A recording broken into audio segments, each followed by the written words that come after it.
Monkey playing possum as I plot. Only two prefaces, simply keep it real, make it hot. If it's not, watch how quick it get you blocked. Ain't no talking, this mentality follows me to the coffin. Homie, this is Jubilee, I'm finally free. It took forever, plus I own the means to produce, so I can cook whenever. My wordplay a little too clever for basic spitters. Satan watching, plotting to send his little minions out to get his eyes with us, though the kingdom is now. Nebuchadnezzar building statues of reverence, but I refuse to bow. When the mic on, I move the crowd. The people form a cloud, and they hungry for that true music. 50-piece, blow. It's better to be a servant, ain't it? Those are low estate get exalted when the king pile abundance on his plate. I'm familiar with the word way. Had to do it so long. A lot of people told me such. Either that or hold on. Torah got me so gone. Taught me how to function that along with how to deal with fellow humans in conjunction. But there's a bigger portion that ain't on the same page, and we fighting for the planet Earth. Wars being waged. We battle these principalities. Fight the power. Powers in the beat. Stay awake or get devoured. Don't be scared. Ain't no cowards over here. Peak depths around the corner. No fear. We battle these principalities. Fight the power. Powers in the beat. Stay awake or get devoured. Don't be scared. Ain't no cowards over here. Peak depths around the corner. No fear. It's too late to think of backing out, the heat is on. All I do is me, you don't agree, cool, I have to each his own. I've learned to trust the zone I'm in, mine has never failed. Falling off ain't tolerated, concentrate, tip the scale. They gon' mock until you rip the veil, that's when they'll believe. What I say is probably over their head, watch them hit their knees though. Confession go with that literal package deal. They react cause what I say be real, something that they can feel. Be dropping it way from left field, way about their range. Marvel not, this for y'all, call me Dr. Strange. Music gotta change, so the artist gotta go first. Now to filter down the people, help them see the curse. I'm truly on a whole different page. This the phase where I feel like he released me from the cage. Just to graze on these Hellenized, westernized lovers of the lies who won't recognize the revolution here is televised.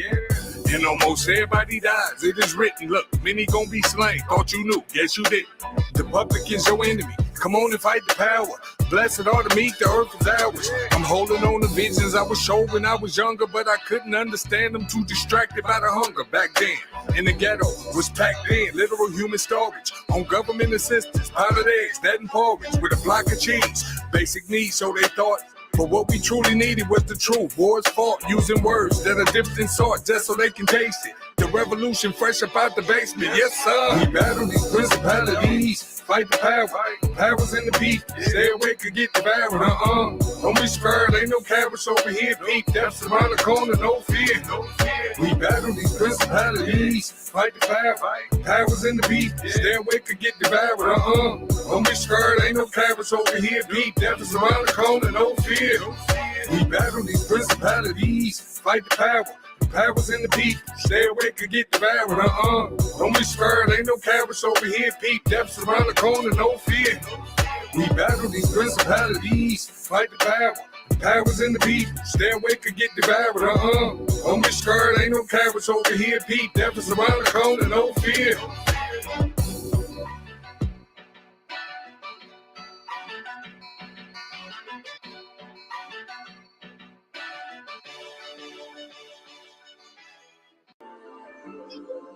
He shall be, he shall be, he shall be.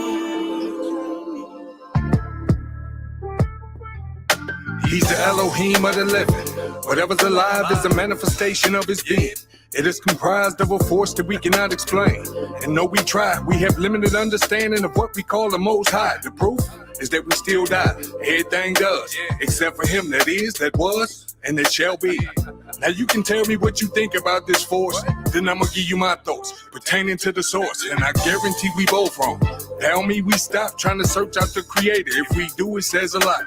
A lot of us be thinking like the Greeks. I'll explain. They objectify their so-called deities. I refrain from doing this to Yah or Yahusha. It isn't wise. They are not men who've made their habitation in the skies. Those are all lies. Get them out your head and pursue the most important thing the ancients really knew, and that's this. He shall always be. He gave me all I need. Yeah. He's been always there to guide me. So I say, yeah. All praises to you. He surpasses all knowledge. All we claim to know has a ceiling to it. It's basically so far that we can go. We are mortal men that argue our philosophies, basic understanding that'll lead into atrocities if we don't join the order.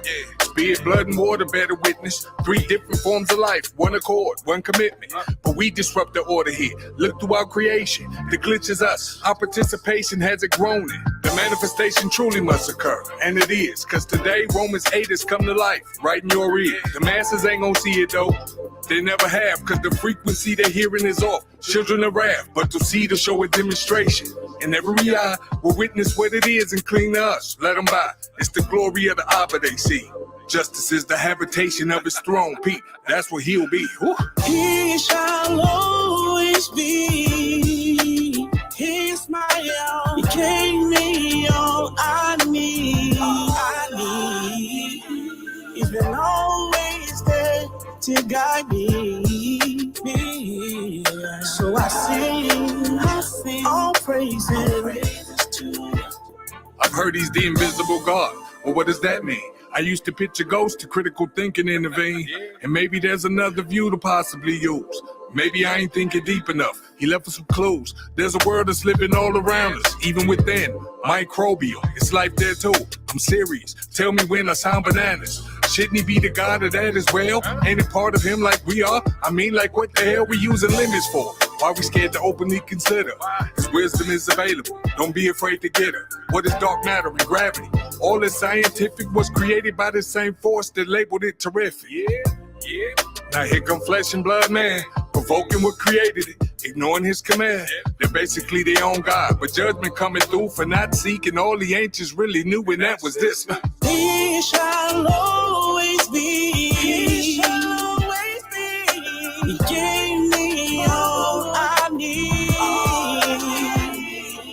He's been always there to guide me. Oh yeah. Hallelujah. All praise to you. He shall be the Most High, and he shall reign forever and ever and ever and ever.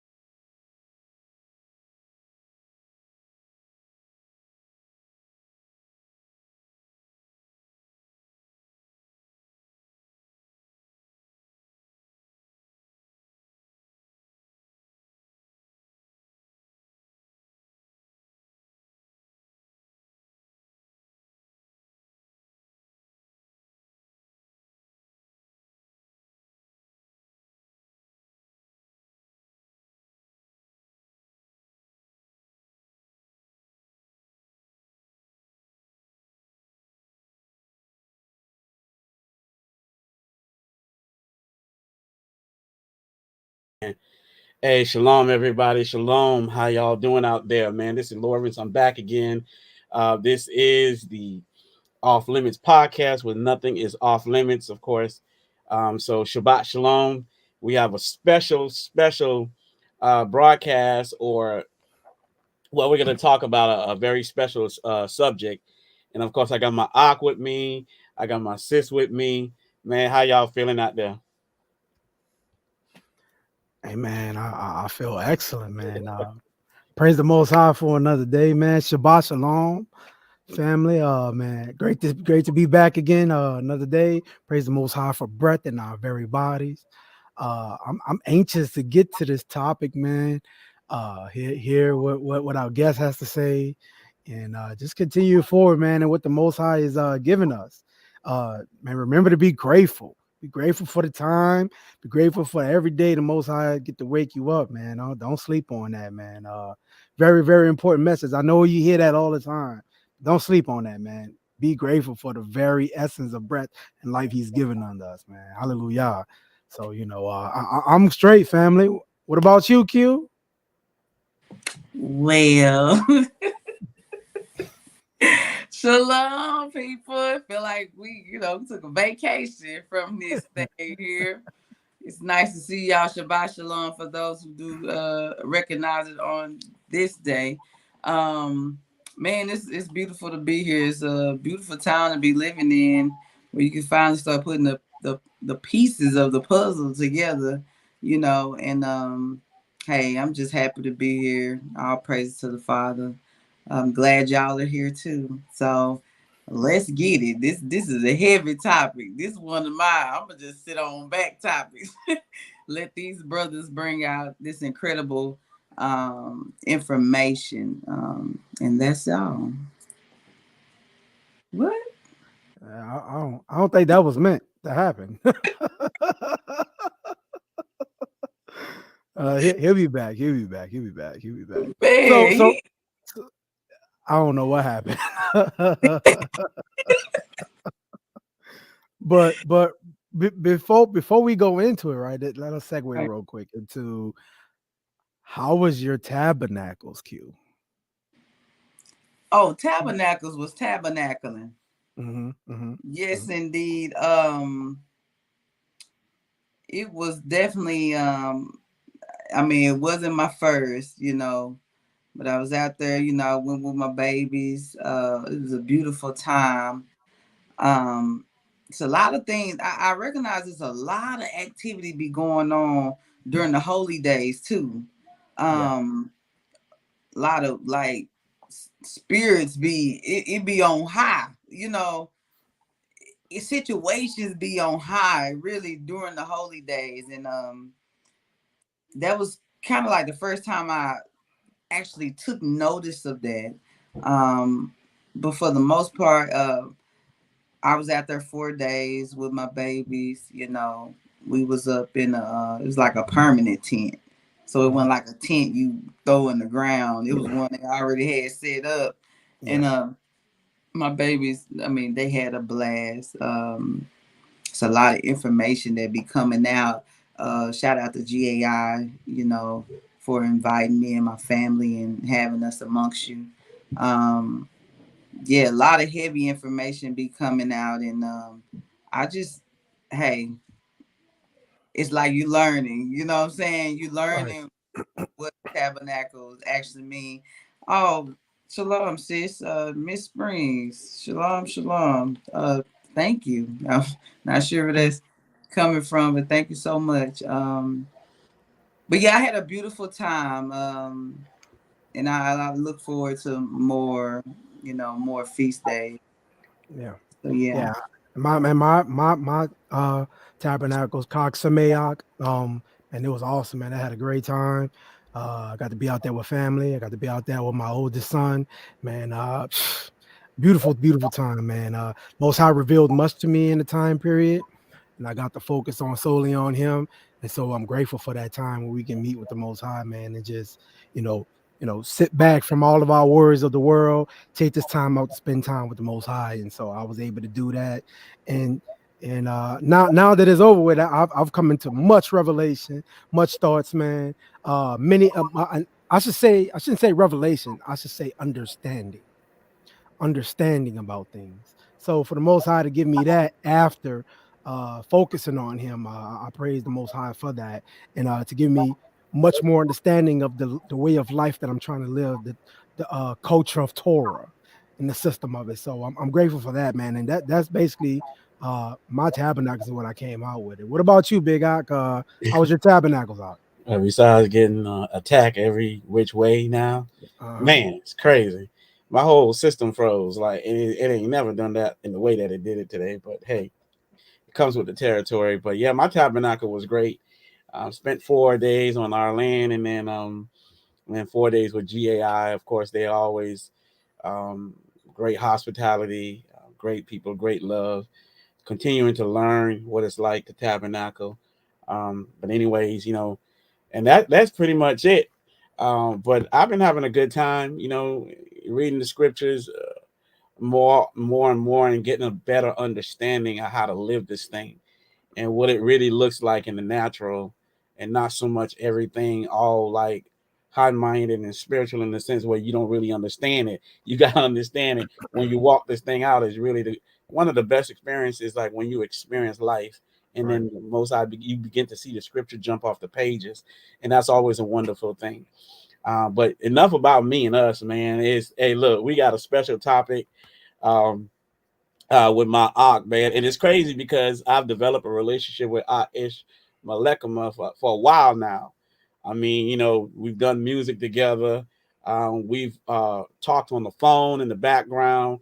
I believe, in my eyes, we form a brotherhood where we don't even have to talk for like 6 months. But once we talk, it's almost like brand new, not brand new, but it's almost like a continuation of the brotherhood, being able to understand each other's mind, being able to respect each other as a man in the way that we are trying to walk Torah in the best way that we possibly can. And so I definitely appreciate the Ahch for that. Immensely talented. I mean, the scriptures say exalt those above yourself, and bruh got it. You know what I'm saying? Bruh polished when it comes to them lyrics. Yeah. I mean, anybody who listen, you listen to them lyrics, man, they sharp. You know what I'm saying? Them words sharp, like double-edged sword. So it is just an honor really to have him here. And he's also here with his elder. And of course, I'll let him formally introduce his elder. But man, this is called the Battle of the Systems. This show is called the Battle of the Systems, where you have Torah, and I'm not going to say versus the world, but just it is what it is. There's two sides to the coin, and it's really where we all fit in this. You know what I'm saying?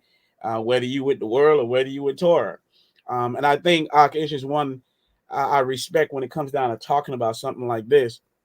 And then we're gonna bring him on, right? We're gonna bring him on. So Ahch Ish, hey man, welcome to the platform. Man, we appreciate that the Most High has allowed us to finally come and talk about it, because this is something we've talked about, on high levels, even and through private conversation. And this is the stuff that people don't see behind the scene, right? And what you're seeing manifest before your eyes today are seeds that was planted way back. You see what I'm saying? So now you get to see it. And I think this is the perfect time, an appointed time, where the Most High is not going to allow this to come forward. You see what I'm saying? And I believe it's timing, especially in these days. So man, look, introduce yourself, bro, and of course introduce your elder, and really what allowed you to be able to like just say, you know what, let's talk about this. Shalom, everybody. First of all, can y'all hear me good? You can hear. Yes, sir. Y'all can hear me? Okay, yeah, good. We hear you. Yeah, absolutely. Okay. My name is Ahch Ish Malekama. That means brother man of war. Brother man of war. And first of all, I give y'all all honor and praises for every gift that he's bestowed upon me that I'm able to execute inside and within the earth. And I thank y'all for having me on this podcast at a critical time such as this, on the subject that's dear to my heart and dear to the school in which I'm a part of, that I come from, that I learn under. Like I even said before the show began, I told you, I said, we do music and we claim and we say that we do it for the Most High and for his glory and for the world to see us as a light of his, and to shine bright on the world. And we say this, but do all of us really mean this? Because if we mean this, then that would mean that aside from the gift that he's given, that we have to be diligent in season and out of season in study of what these things mean that he said before us in his Torah, in his book, out of all of the books that he set forth for us to learn from. So if we are diligent in that, then I do think that he will bless us. I think we will eat the good of the land, like he said. And my job is not to be a teacher. But one thing that he said, ye all shall be what? Kings and what? Priests. That's right. So if we all should have some semblance of this knowledge, even though we're not the teachers. So, example, we know that which tribe was the priestly tribe? That's the Levi. That's right. Levi, right. So because Levi held all things in concordance with the instructions of Torah, do you think the other 11 tribes didn't know anything about him or anything of them? Oh yeah, they definitely knew. They definitely knew. Just like we all better know, but there is a sect of us, I believe, and I that I hold fast to, that have a more perfect understanding of this book and this word. And I dare not try to overstep my boundaries because I can perform well, because I can write these. I have a gift, and it's all for the body. But in my gift and understanding my position within this gift, my job is to point you back to the teachers that are on point. And there are many of us that are on point, and there are many of us that are not. I'm not here to call any names and cause any disruptions. But we all know that in this walk that we're walking, this so-called Hebrew walk, there could be a lot of almost that could be considered or seen to be gangbanging going on, within Israel. I'm with this sect, I'm with that sect. Yeah, I'm positioned with a certain family. But as you can see, Lorvins, we be summer when we meet out, we be summer everywhere. Right. We go out and it's all love and it's all family. Right. Yapah, J Lutch, whenever we meet up. So it's not like I disregard anything anyone else has to say. But no, let's all listen to what each other has to say. And that's what I'm grateful for when y'all was here when we did the video and we were outside speaking on it.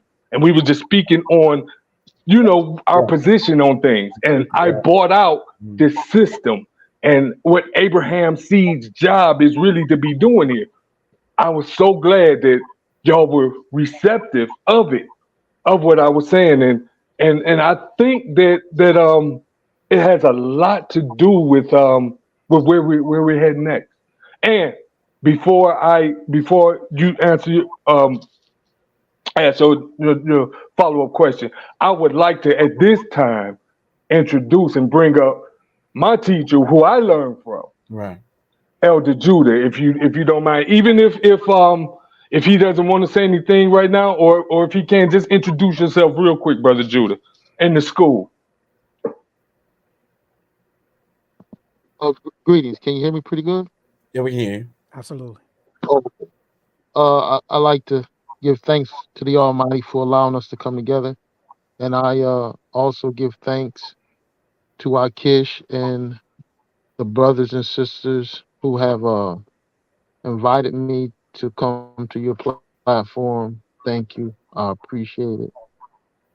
I'm Brother Judah, instructor at the Congregation of Israel, or also known as the NMP, the Nazarene Messianic Party. And we approach the Bible from a social political perspective. And so, that's all I will probably have to say for now. But again, I appreciate you all for letting me come on.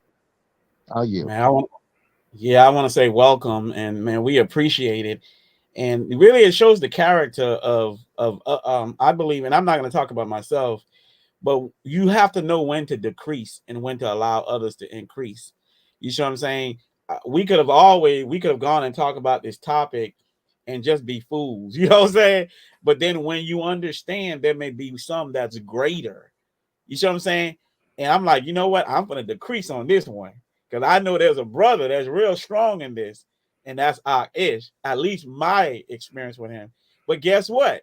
He also say, man, I got a teacher too. You know what I'm saying? So right. I'm going to bring my teacher on because he's very strong on this. So, man, I appreciate the humility really being shown just amongst us here. You see what I'm saying? And that really shows the idea of being able to put on side ourselves and allow others to increase who we believe the Most High has anointed more in speaking about this. But yeah, I appreciate you and welcome. I'm going to call you brother or elder, but you said brother, so Brother Judah. So welcome, and Ahch Ish, welcome. So go ahead, Ahch Ish, continue. Yes, I definitely must decrease because the elder will increase. And when I first came into this Hebrew awakening, when I first came into it, I was studying under IOG and the Assembly of the Firstborn, Brother Dwayne Bonton. They're on right now. I still rock with Dwayne Bonton them. But this angle that from the socio-political angle of the scriptures that Brother Judah introduced me to, it hit me so hard because I was already, and I tell him all the time when we just talk in jest, I say, man, this was nothing new to me. This type of, I just didn't know it was in the scriptures.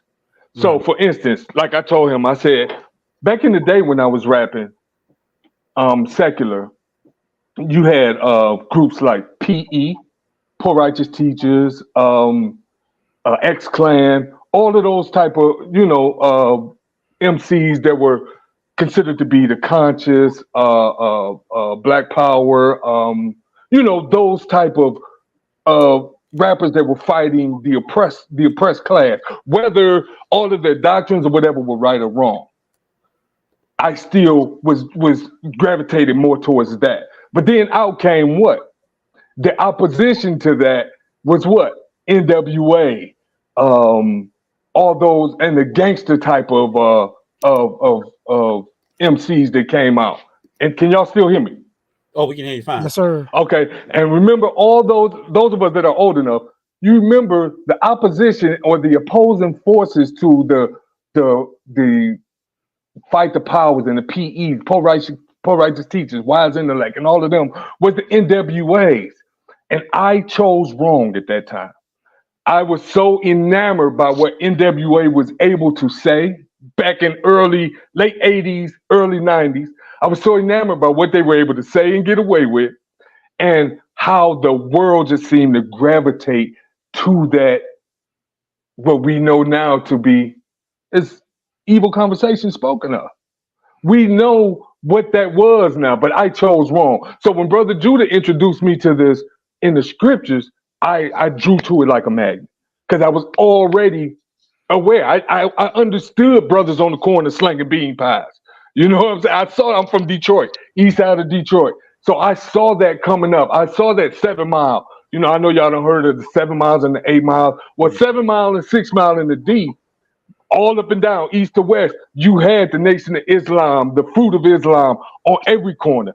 Right as soon as you come off the freeway, they're there with the fruit. And so if the light red, they're walking in between the cars, holding up, and and just out of just interest and willing to support at that time. I wouldn't even say I wasn't even into a lot of the teachings from Farrakhan and all of the, Right. the teachers then, but I would support. I would buy the Final Call newspaper. I would buy the fruit. I didn't like the bean pies, but all the other stuff I would just support just because they were out there. So when this came to me in the scriptures, I just gravitated right to it because I see something and saw something. Now I hunger to be a part of something which I know is now as the kingdom of Yah being built.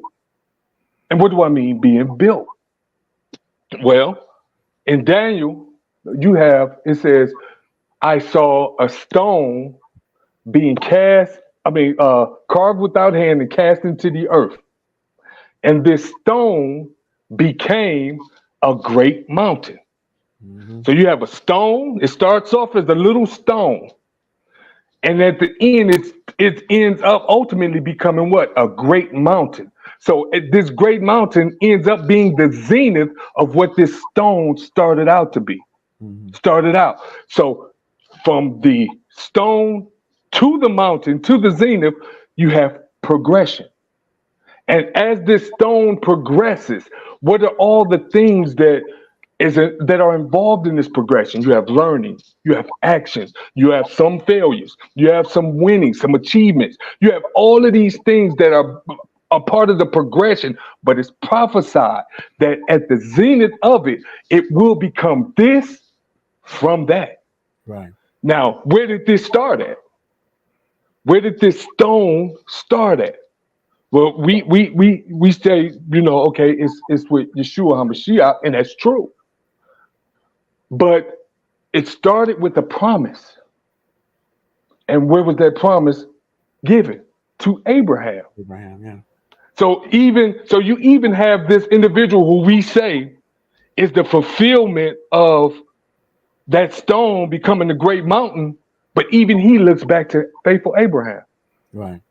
Even he talks about, if you were Abraham's seed, you would do this. You would do that. If you were, he said, you don't serve Abraham, you are of who? Your father what? The devil. Devil, yeah. You understand what he's saying? So even he is paying homage to the promise that it was given to, and that's Abraham. And so all of us that are claiming to claim the name of Yah and the Most High, if all of us that are claiming this name, then we are part of that faithful promise given to Abraham. Now, before I go on, I would like to start off, if you don't mind, we opening the scripts, right? Yeah, well, that's fine. I mean, oh, okay. Because what I would like to do is just go and read the promise first, if that's okay with y'all. That's good. And Brother Judah, when you come on, if you have anything that you need me to read, I'll read it for you. But for me, I'm going to decrease and I'll read for myself. It's all good. Okay. So I'm going to go and just look at this promise at Genesis 18 real quick, just so we can lay this as the foundation of where all of this originated from. Now, we know the story of Abraham and how he defected from the land of Ur, told by the father to leave. Why was he told to leave that spot in Mesopotamia? Why was Abraham told to leave that spot? First of all, we have to learn what was there in Mesopotamia that he was called out of. And since we're talking systems, any empire, any system, any empire, any global dominant power runs a system. Right. Everything is ran off systems. Even the kingdom of God is a system. And if we get time and if we go there, we will explain that system. But everything is a system. But some systems are for the corrupt and some are for the good. So when Abraham was told to leave Mesopotamia, it was because of something. He was told to leave Mesopotamia because he was leaving to start something that no other nation under the sun had done or that is pronounced to do, because Israel was promised to do something very powerful inside of the earth. But let's see the promise first. Genesis 18, and I'm going to start at verse 17. And this is Genesis chapter 18, verse 17. And Yahuwah said, shall I hide from Abraham the thing which I shall do? So Yahuwah said, I'm finna do something, but should I hide Abraham or should I let him in on it? Seeing, this verse 18, seeing that Abraham shall surely become a great and mighty nation. So Abraham is going to become, this one man that defected from Mesopotamia is going to become a great and mighty nation. And all nations of the earth. How many nations of the earth? All nations of the earth shall be blessed in him. So right off the bat in this promise, we're seeing that what Abraham is to become, all other nations are going to benefit from it. So you have a job to do. So in Isaiah, when it talks about becoming a light, being a light to the world, this is the reason for the light, because you are going to be a blessing to all these other nations, meaning they're going to stop the systems in which they run to become a part of the system that the Most High placed in you, placed in our Father. He said, for I know him. Now that statement right there alone by itself is enough. We could just shut this down. When he says, for I know him, everyone pay attention to that in the scriptures. When the Most High says, for I know him, or he is my friend, that means a whole lot, because when he says something else, you're in trouble. Matthew 7:21 says, many shall come to me in that day and say, Lord, Lord, haven't we prophesied in thy name? Haven't we done many great works? And haven't we done this in your name? And I shall say, depart from me. I never what? Knew you. I never knew you. Work of Meaning, you never received these works, first of all, and you never did them inside of the earth. You never helped build. You never helped bring to pass the promise that I promised to faithful Abraham. So I don't know you. All the works that you claim to do, they're dung. They mean absolutely nothing. Because I made a promise to Abraham and to your forefathers. Let's continue. Say, for I know him that he will command his children. What do we call ourselves? Children of the Most High, right? Priests. And Abraham's what? Seed, yeah. Abraham's seed. And the script says, Abraham shall command his children. Well, Abraham is dead. How is Abraham commanding his children in 2023? Through the book, through understanding, through learning. He said, he shall command his children and his household after him, and they shall keep the way of Yahuwah. So when anybody asks you, what is the way of the Lord? What is the way of God? What is his way? It's right here in Genesis 18. Thanks. What's the way of Yahuwah? I'm about to read it for you. And it says, his seed, his offspring, his children after him shall keep that way. Shall keep the way of Yahuwah. And what's the way of the Lord? Justice to do justice and to do judgment. Yes, sir. That, now here's the prerequisite, that the Lord may bring upon the Abraham that which is spoken of him. That's the mic drop right there. That's the mic drop right there, because check it out. So are we saying that if his seed does not do the justice and judgment or the works, that he can't bring it to pass? Yahuwah can do all things. Right. But this is part of the promise. Yeah. So when he slays Israel in the wilderness, coming out of Egypt, when he sends you into captivity, no matter which captivity, pick one. It's all good. Yeah. When he kills you off, but he saves a remnant, saves a piece, it starts all over. Brings some back in the land, kick them out, set the land off, makes the land spew you out. When he does all these things over and over and over, and we read that all throughout the scripts, right. What is he doing?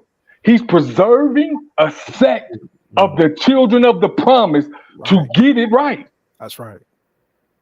See, we keep going and we keep living and we keep failing. Why do we fail? Because most of us, and you know, in this time and in this passage of time that we in, there's a lot of learning that needs to take place. There's a lot of things that we need to share, and we're starting to share these things off. But there's still a lot of things pertaining to these scriptures and this understanding that we need to shake off. Like one thing I've grown that I used to do that I really become detested in, and that's bullying these individuals who claim to be the church or Western Christianity and all. You know, we know when we go into a debate with most of them, we know we have a more perfect understanding. And when I say us, I mean us who have studied the scripts from this lens that now we're at, right? Right. And we will begin, and we will continuously bully and say, hey, y'all don't know what y'all talking about, y'all wrong. And most of the times they don't. And some of them do be coming off with the arrogant spirit. Mm-hmm. But that's not your fight. Because many of us are doing the same exact things that they're doing. We just attach Israel to it. And what do I mean like that by that? And this may step on some toes, but hey, I'm too old to be messing around. Most of us are still, even in the Hebrew understanding, religious. That's true. Most of us are still religious. And it's going to take time for us to understand and come out of that religious. Because when we really grab a hold of these scripts and we come into an understanding like tonight, when we start talking about systems and the regulation of these systems and how they affect the good and the evil, and how the whole world is just taken in a clamp by a system that we are serving, whether we know it or not. They say the serpent was more subtle than any beast of the field. Even in Yeshua's day, what did he said he was taken into a high mountain and what? Offered him everything, all types of things, right? He offered Yeshua the system. Think about that. Yo, wait. Stop. Man, we got my brain running at 100 miles an hour right now. So when he's offering Yahusha to be king and riches, he's offering him the capitalistic system. You got it. He's offering him the capitalistic system. Man. See, now, but peep how we can look at that, though. We can look at that religiously, or we can look at that concretely. Come on. See, now religiously, we can look at it and say, "Ooh, my God said no." Right. And he was rich anyway, and he became pope for our sake. Right. No, but when we look at this realistically and concretely, and we look at what was offered to him, he was offered capitalism, possibly a hand in imperialism, colonial, all of these isms he was offered that he had to reject. Now, when we say that we know his teachings and what he taught, what he stood for, what he taught his apostles, what he taught the disciples, because they're two different things, but they all followed him. When he offered them these things, look at what he was teaching them. But for that, and for a further look into the system, I'm gonna decrease, and I'm gonna let the elder come on and let him take it from there. And we'll go back and forth. If that's okay with y'all. Nah, man, hey, look. Come on. Floor is yours, huh? Yes, sir. Elder Judah, the floor is yours, sir. Yeah, you sort of put me on the spot there. I following from what you presented already about Yehoshua ben David being offered the systems of the world is true. When you said colonialism, that's exactly how the nations receive their power, through imperial and colonial conquest. And the contrast in that same chapter is that after he rejected the temptation or the interworkings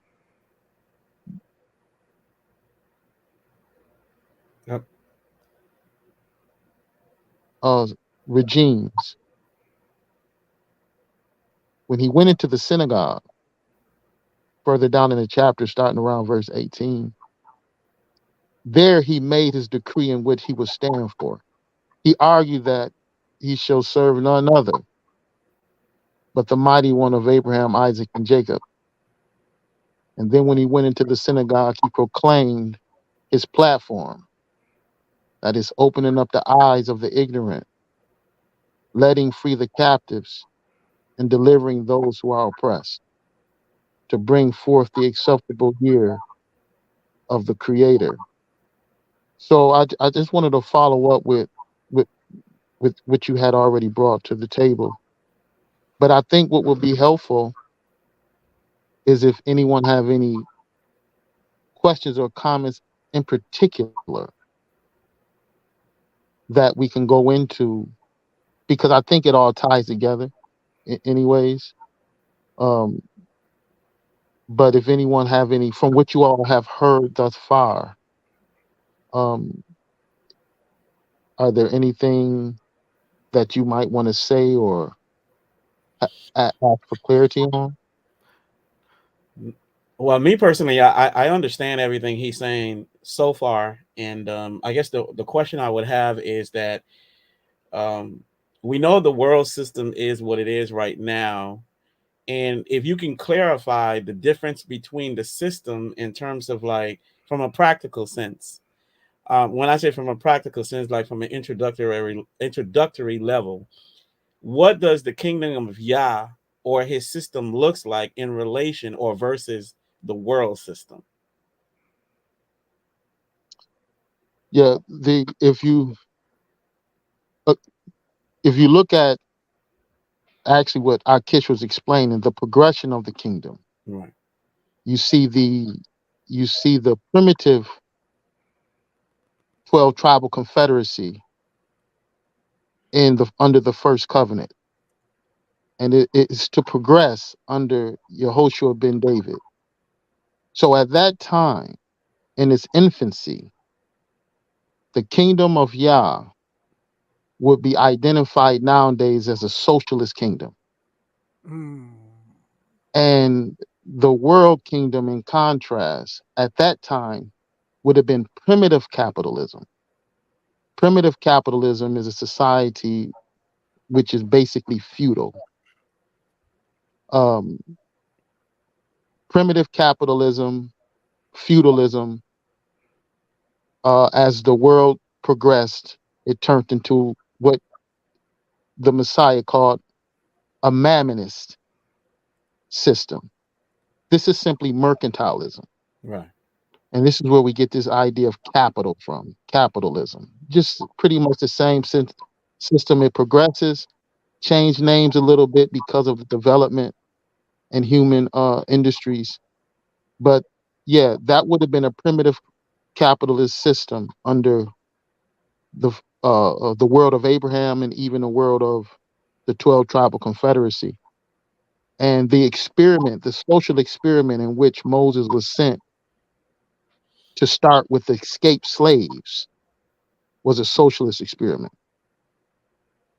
And I think when we even understand it that way, when we realize that if we analyze the children of Israel coming out of Egypt as escaped slaves, and we look at them, their antagonism came from the kings or the ruling class of the earth.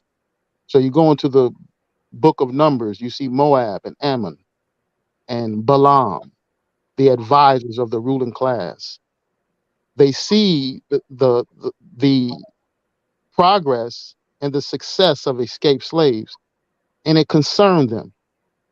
Um, it really, what really concerned the ruling class, like it is today, is an ideology of justice and equity and the distribution of the world's goods equitably, seeing that the feudal system as well as the capitalist system, you have a small disruptive minority who possesses the world goods and they live off the labor of the masses. So when the children of Israel were coming, even their place that the Creator placed them, if we look at their place, they were placed right on, their land was actually on the border of trading routes. So the Creator actually purposely put Israel in the face of the nations. And if we don't, if we look at them at their social experiment, not necessary ethnicity, but their social experiment would have disrupt the trade and mercantilism of that time as well as of this time. And that social experiment is actually that experiment is a socialist experiment. Um, well put in the so I can have, because we have people listening, and I know people, they throw around, especially even in today's world, they throw out the word socialism, and we see how the Western world fight against socialism so much, right? Explain socialism in terms of how a baby would understand it in layman's term, and then show us some example or even an example of where you would see in the scriptures where people can see it. You see what I'm saying? But explain socialism in layman terms to where a baby can understand it. because socialism, I'm sure it has a definition, but try to explain it to where people can understand what it means, and then Yeah. we'll go to capitalism. Okay. Yes, sir. Socialism. If we just take the Merriam-Webster's definition, it argues it's an egalitarian economic system that advocates collective or governmental ownership of the means of production and the distribution of goods. So when we're looking at economics really doesn't, the economics means housekeeping. That's the etymology of the word. So this idea of housekeeping or the keeping of the house has to do with the distribution of goods. Now, among these goods are the means of production. What is the means of production? Land, resources, anything that the human being would use to produce goods for himself. So socialism is a system in which the means of production are controlled by the government. Okay. Why? The reason being, the reason being is because when you're first introducing an experiment like this to people who are accustomed to selfishness and hoarding, you have to put a system in place. That's what he was explaining to Moses. He had to put this system in place until the people were able to develop the conscience to love their neighbor as they self. So he put this in place. So we say the government ownership. Okay, we're looking at Moses. He's considered the great legislator. He's not a religious teacher. Okay, Moses is the leader, him and the 70. They were the founders of a new government or the administrators of a new government. So when we're reading the Torah, we're not reading religious dogma. We're reading something equivalent to the Constitution of the United States. These are law books. And so an example of how Moses, which represents the state, controlled the means of production, primarily at that time, even as well as now, but even more so then, the means of production consisted in the land. That's where everything come from. Right. Right. So if we go to Numbers, chapter 30, chapter 26 first, actually.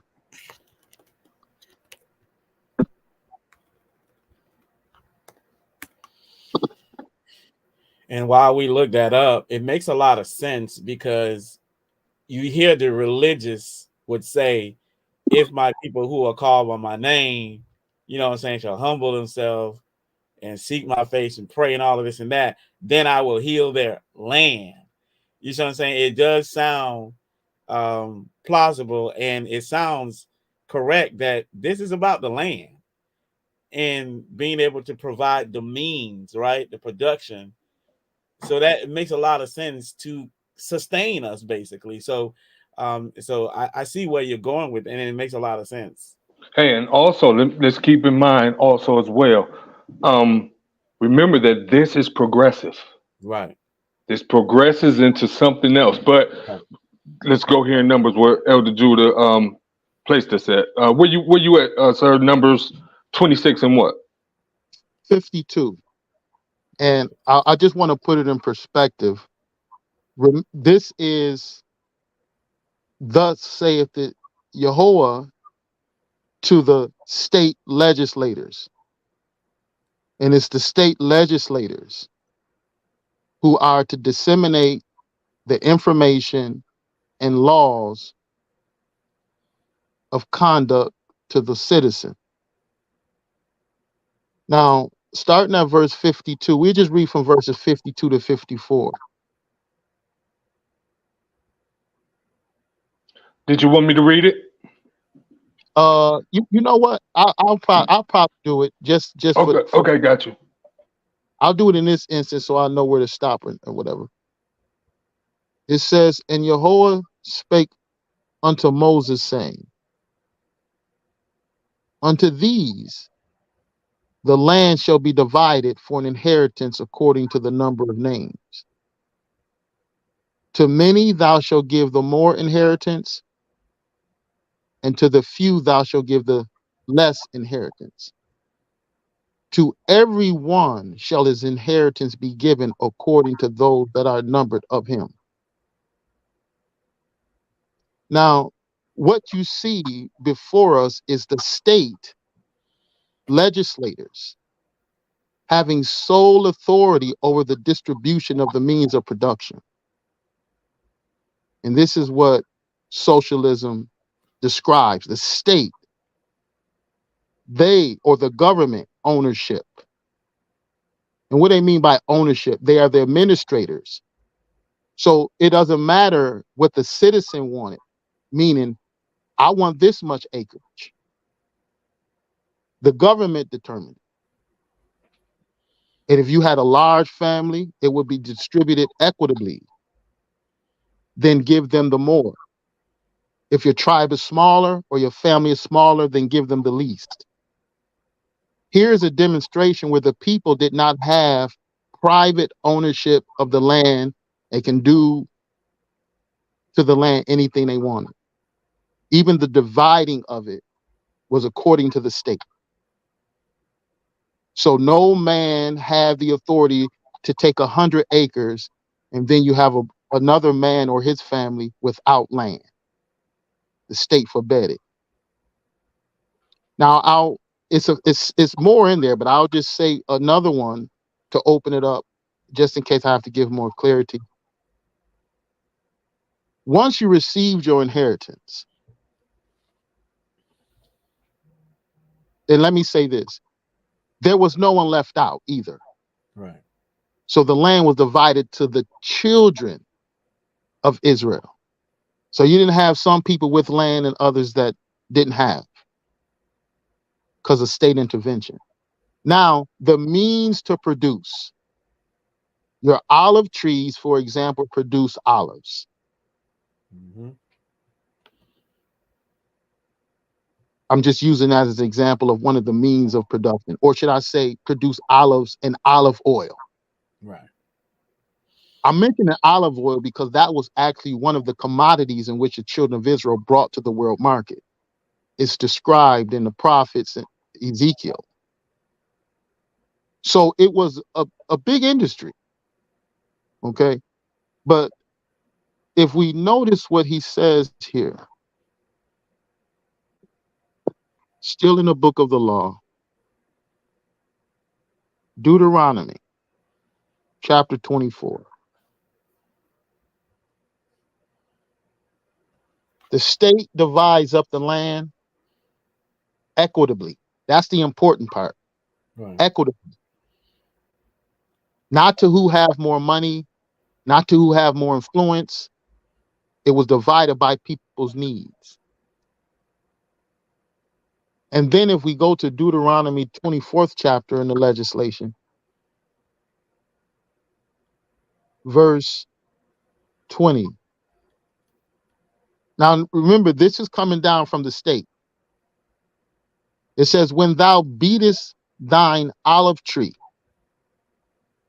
thou shalt not go over the boughs again.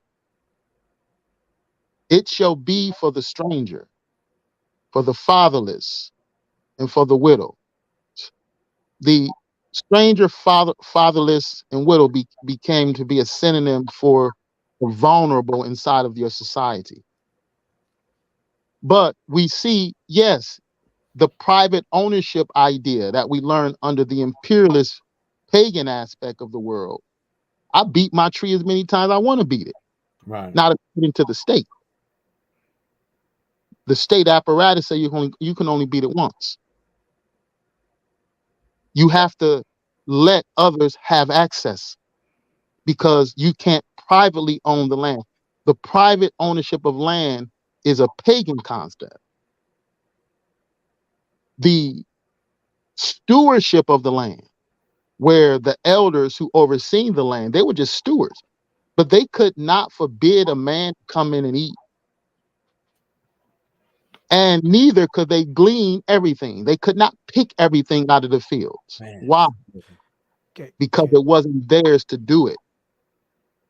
And therefore, in socialism, the state apparatus is there to put a lid on the greedy and selfish tendencies of the human being before his mind is purged. Mm-hmm. So here you have this idea of socialism. Just a couple of examples. If Elder, you have the dictionary. Elder Judah, I'm sorry. I hope I'm not interrupting you. No, sir. Go ahead. Yapah and Lorvins, do y'all remember this scripture? Do y'all remember me talking about this specific scripture? Remember I was talking about the gathering of the grapes at the vineyard? Oh yeah, okay. Remember when we was having this conversation before like all of that whole conversation that led up to this podcast? Right. It was these scriptures, these exact scriptures that Elder are bringing out right now. I mean, the exact scriptures that he's bringing out that helped me to recognize that Torah was a system. Because remember, I was speaking of, it's a system that help everyone. It's a system that help uplift all of us and not just the elites or the elitists or the people who can afford it. So I'm just pointing out that, Elder, like when you brought this scripture up, I automatically just, what the Most High revealed to me about this was just like, it's blowing me away, because these are the exact same scriptures that I started bringing forward to Lorvins and Yapah when I was talking about it. And it led me to the scriptures that Ahch Ish was talking about maybe a year or so ago in Detroit when he was speaking. And so for that to be happening right now, I just wanted to point that out because it's very powerful that you're doing that right now, Elder. So I'm done. And to confirm what you're saying, Elder, in Haiti, they sort of have an Eastern mindset in how they think. Psalm 83 talks about us being cut off from being a nation and just not remembering anything, right? But there are a few remnant that does it, or to do certain things that's already in the system and they're not realizing it. So my parents, they have a yard and a house, but we have all kind of fruits and things that grows. And what we do is that once, we get the plants and we pick what we pick, a lot of times the neighbors, they would come in our yard and we don't even trip about it. They'll go and pick whatever they want. You see what I'm saying? And so, and we just allow them to just go ahead and eat. And so I think what you're saying and what you're showing in the scripture is exactly mirrored what I was seeing and had no idea. You see what I'm saying? I had no idea. Like, oh man, this is how our system was. You pick what you needed, and once you're done, and then those that are, like you said, vulnerable, they would go out in the fields and glean it. That way, no one goes hungry. So continue. I just wanted to confirm that the scripture, even though some of us don't realize we're doing it, there are a few, maybe with the Eastern mindset, that actually does it. But it would be great as a whole globally when that finally is realized in its fullness. But go ahead, Elder. Hey, Brother Judah, before you begin, and I want you to continue, but I just want to keep in mind that this is, see how when we look at how you can look at these things two different ways. Right. See, you can look at this religiously or concretely. Now, religiously, in 2023, there's no answer for this. There's nothing you can pinpoint to this. This is just something that you read over and you cast it off as a certain period of time or time that happened, and this was for that. Right. Not knowing that this is for eternity and this is progressive into something greater. So I just wanted to keep that in mind as we sit here and as Elder Judah brought this out. And when I first heard this, I'm telling you, man, it blew me away. And I got more and more hungry and more hungry, and all of these things began to show up in my writings of these songs that I write. And now I understand the gift that I have and what it is. But go ahead, Brother Judah, continue, sir. Yes, sir. Yes, sir. I definitely appreciate the feedback and the witness. Most High put it upon your hearts. From what we have read already, I'll read the definition of socialism from the Britannica online. Now, in the context of what we have read already, it says socialism, social and economic doctrine that calls for public rather than private ownership or control of property and natural resources. Now, when he's making mention of property, the ruling class in this world make it seem like it's your personal, like your shirts and your socks. No, it rests in the context of the natural resource and the means of production, not in your personal home and your personal blanket and your personal coat, but the resources. And this is what the Torah reveals, that the resources were public. So you can go into your neighbor's standing corn. And as long as you didn't try to turn his standing corn into a commodity by putting it in bags and taking it to the market to make a profit, you can eat to the full. Mm-hmm. But what is very important, I would say for the sake of the question, is to recognize that these are decrees of the state apparatus. That's what Moses and the elders are. They are the administrators, or for people could probably understand it, the 70 who made up the great congregation. Today they will be understood as the Congress. Right. And the elders over the 12 tribal confederacy, in fact, Congress, or should I say the root of the Congress is, or the root of, excuse me, I got it backwards. Congregation, Congress come forth out of congregation. And when you're looking at the elders is derived from Senate. So what we're looking at in the Torah law, it's the decrees of the Senate and the Congress upon the state. So the state is dividing the land, and the state is passing the decrees on what is allowed and what isn't allowed pertaining to the means of production and the natural resources. So so thus far is that I can try to attempt to make it clearer or make it plainer, but thus far, does that answer the question to a certain extent? Absolutely. I mean, I think it did, because it does show how it operates and what it looks like.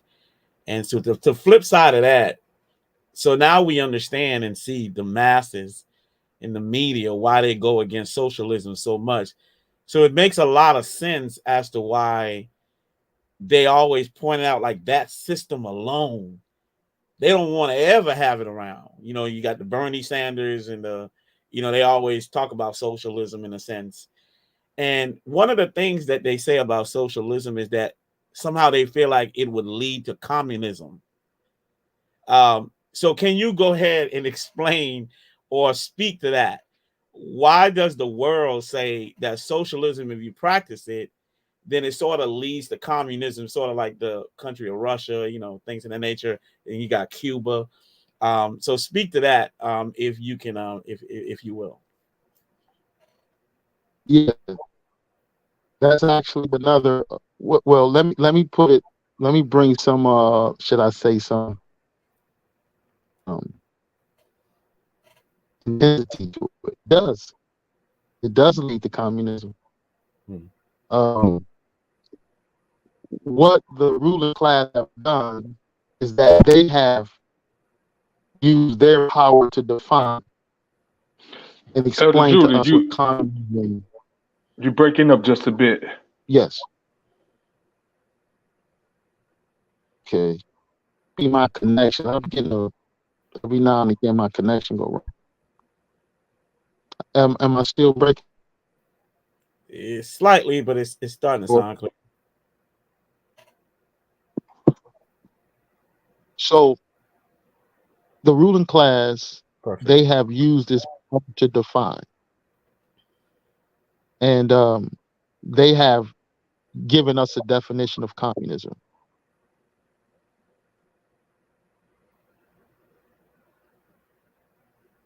Did we lose them? It looked like it.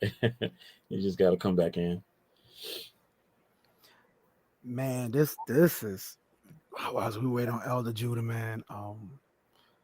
Man, this is really confirming everything I was looking at, man. And another thing, see, you mentioned a thing. You said they don't want you to look at these. Oh, he's back. Go ahead. You want to finish? No, go ahead. I can bring it back. You go ahead. You finish. For the sake of the example, let's say of Russia. Let me put it this way: there has never been a communist country on this planet, ever. That's what I was going to bring out. So you touching it anyway. Yes. Communism, and they're deriving it, the trickery of the ruling class is that they've given people partial information of Karl Marx's argument. And this argument is older than Karl Marx, actually. Communism is an economic system in which there is no state. And in your Merriam-Webster's dictionary, collegiate dictionary, it will actually say that. As long as there is a state after this, you cannot have communism. Communism is when there is no state and every citizen becomes the government itself. That means each person will have the conscience to distribute equitably and have verdicts of justice one to another. So there's never been communism. Fidel Castro, he never argued he had set up a communist society. It was always socialism first. When you study the secular teachers or revolutionaries, you will find that their concept is actually biblical. Socialism had to come first because of the conscience of the man. You needed men to keep in place verdicts of justice because of conscience. So communism, according to because I said it lead to communism, and I'll just jump to this to show you what I mean. According to the Webster's Collegiate Dictionary,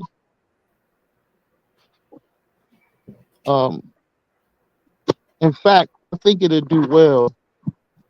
I can grab my dictionary, or someone could pull it up. Yeah, do you have access to that up? Yeah, she's pulling it up right now. The Merriam-Webster's Collegiate.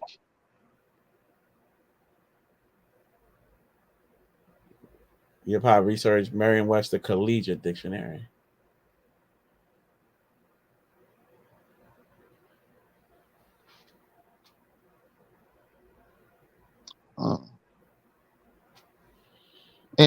Yeah. Now the Collegiate Dictionary, we want to compare with Acts chapter 2, in verse 44. So It doesn't. what are we doing? Is Go ahead. Are they? Does it look like this, or does it look similar to this?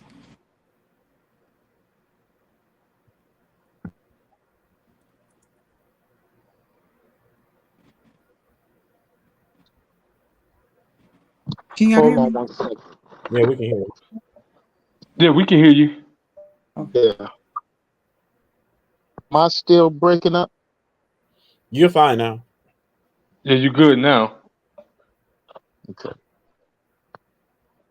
They're telling me to move closer to the router. Yeah, that works better. Can you look at the screen and see what she's showing?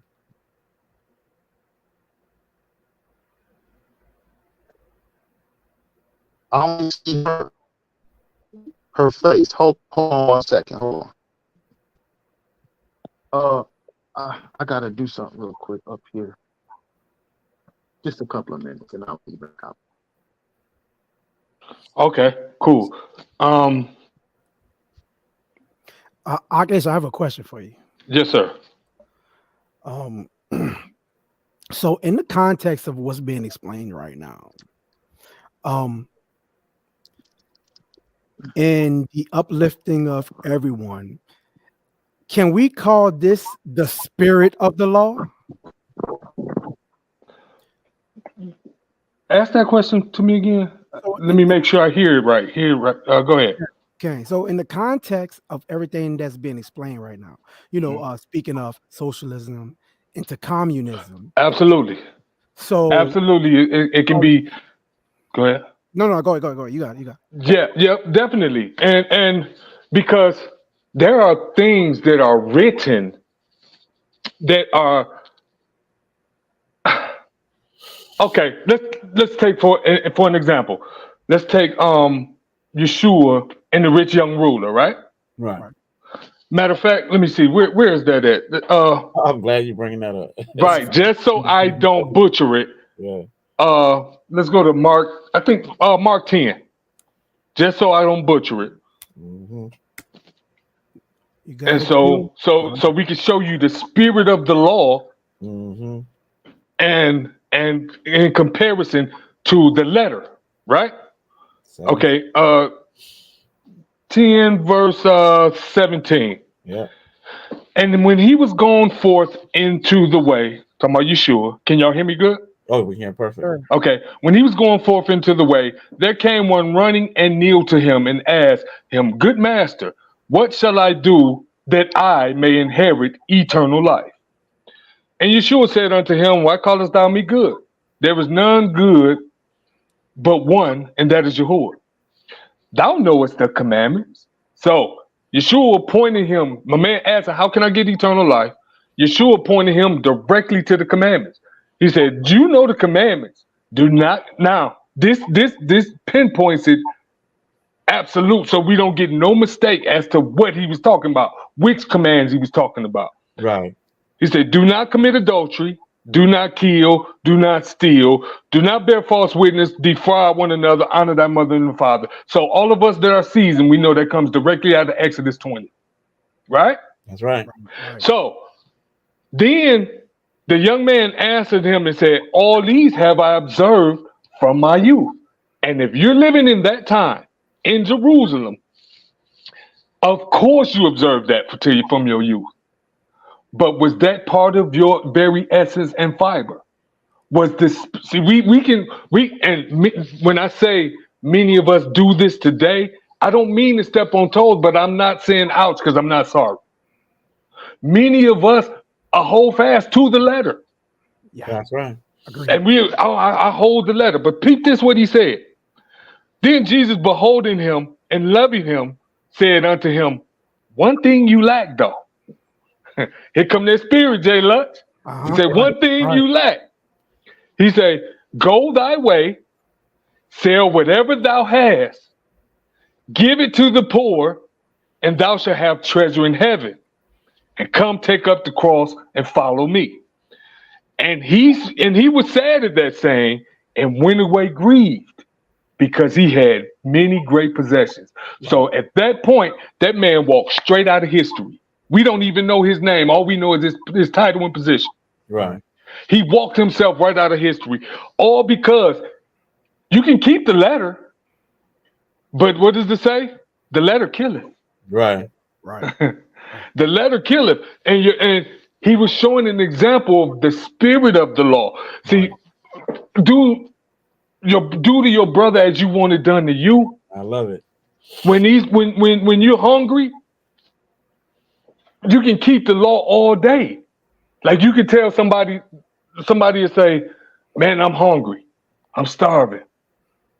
You can say, "Oh man, may God bless you, man, in your house, man." How many times you laughing because you've seen this happen before? You've heard this happen. You say, "Man, may God add a blessing to your family and your heritage and keep y'all in His great mercies." See, we're giving this whole diatribe of beautiful sayings and words, but what did James say?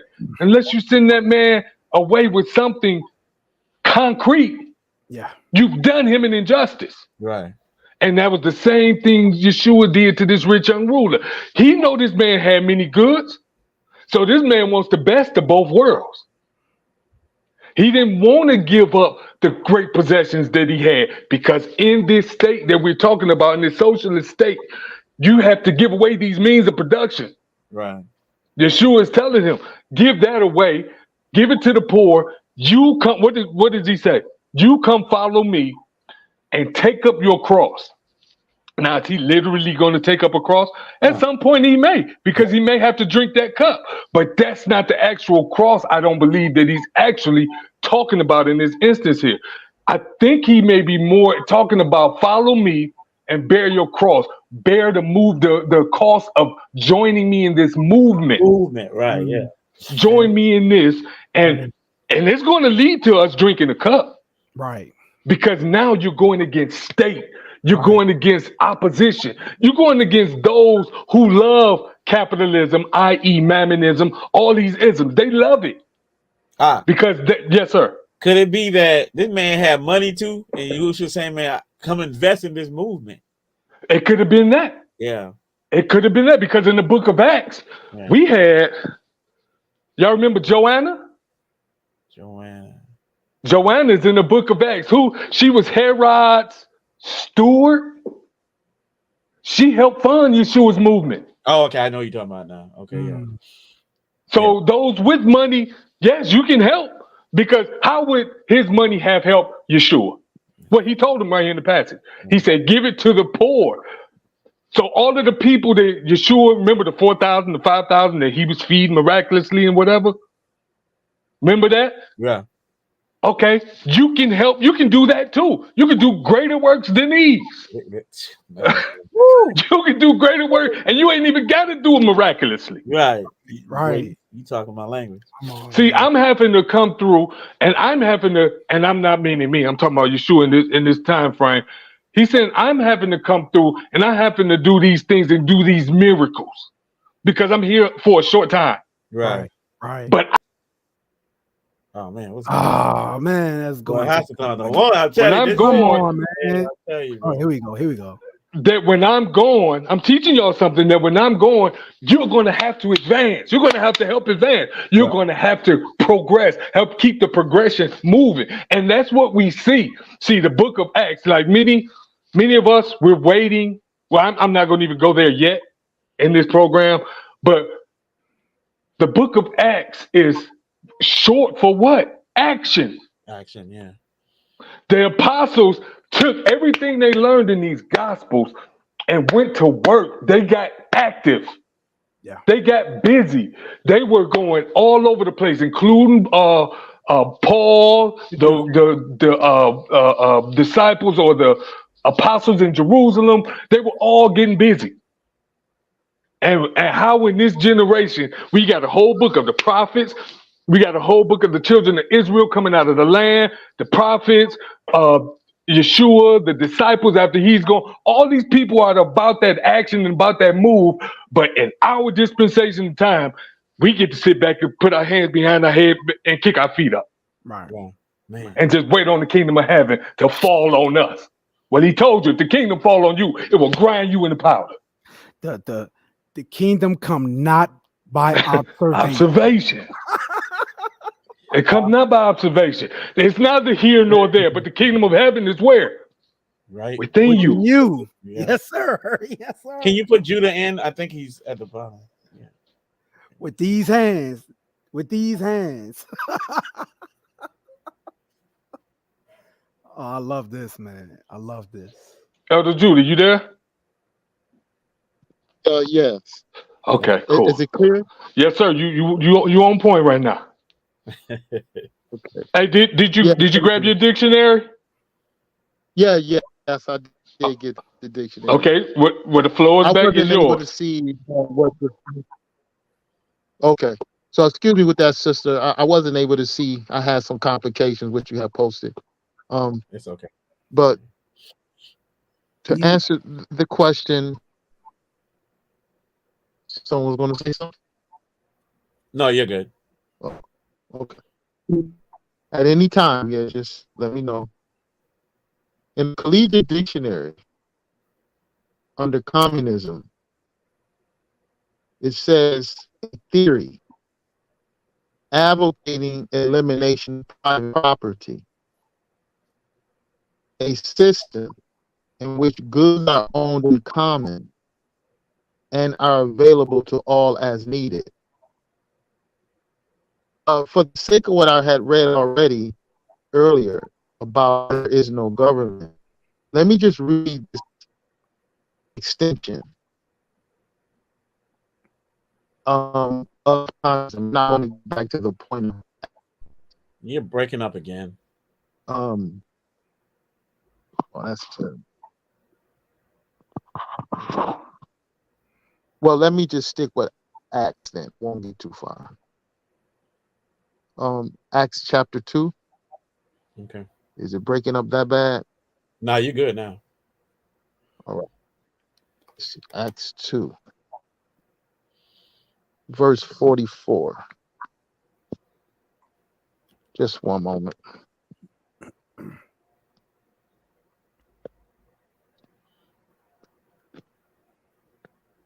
Bear with me. I'm almost there.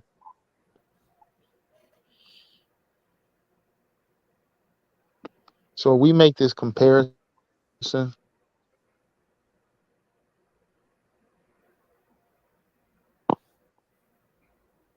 I would like to just compare Acts 2 and 44 and also Acts chapter 4. But let me just read 2 and 44. It says, and all that believed were together and had all things common, and sold their possessions and goods, and parted them to all men as every man had need. I'll say it again. All who believed were together and had all things common, and sold their possessions and goods, and parted them to all men as every man had need. Now, at this time, 2,000 people had come together. And then another event to bear witness, the second witness, Acts chapter 4. This is a little bit more detail. Verse 32. And the multitude of them that believed were of one heart and of one soul. If we would have read 30, I like to read 31 also, because what we're reading is a demonstration of the Spirit. So Acts chapter 2 showed how the Ruach come upon the people and move them. Right.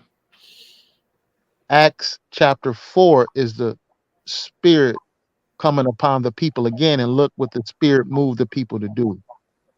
Verse 32. And the multitude of them that believed were of one heart and of one soul. Neither said any of them that aught of the things which he possessed was his own, but they had all things common. And with great power gave the apostles witness of the resurrection of the Lord Yehoshua, and great grace was upon them all. Verse 34 says, neither was there any among them that lacked. For as many as were possessors of lands or houses sold them, and brought the prices of the things that were sold. And notice verse 35, and laid them down at the apostles' feet. Here's the key right here. And distribution was made unto every man according as he had need. Now we look at that dictionary again. It says communism, a theory advocating the elimination of private property. So the scripture says that no man said that aught of anything he had was his own. They began to eliminate private property. And it also reads, a system in which goods are owned in common and are available to all as needed. And here we find in Acts chapter 4, it says that distribution was made unto every man according as he had need. Acts 4, technically from verses 31 to 35. So we see the Spirit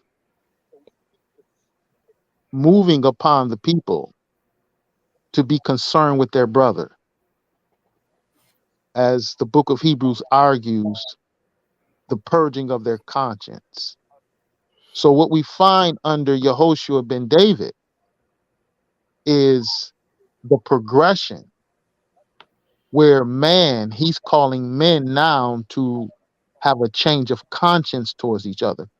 Moses had to institute the state because of the stiff-neckedness that he declared even in the law. Circumcise your hearts, you're stiff-necked. So they needed the state apparatus there.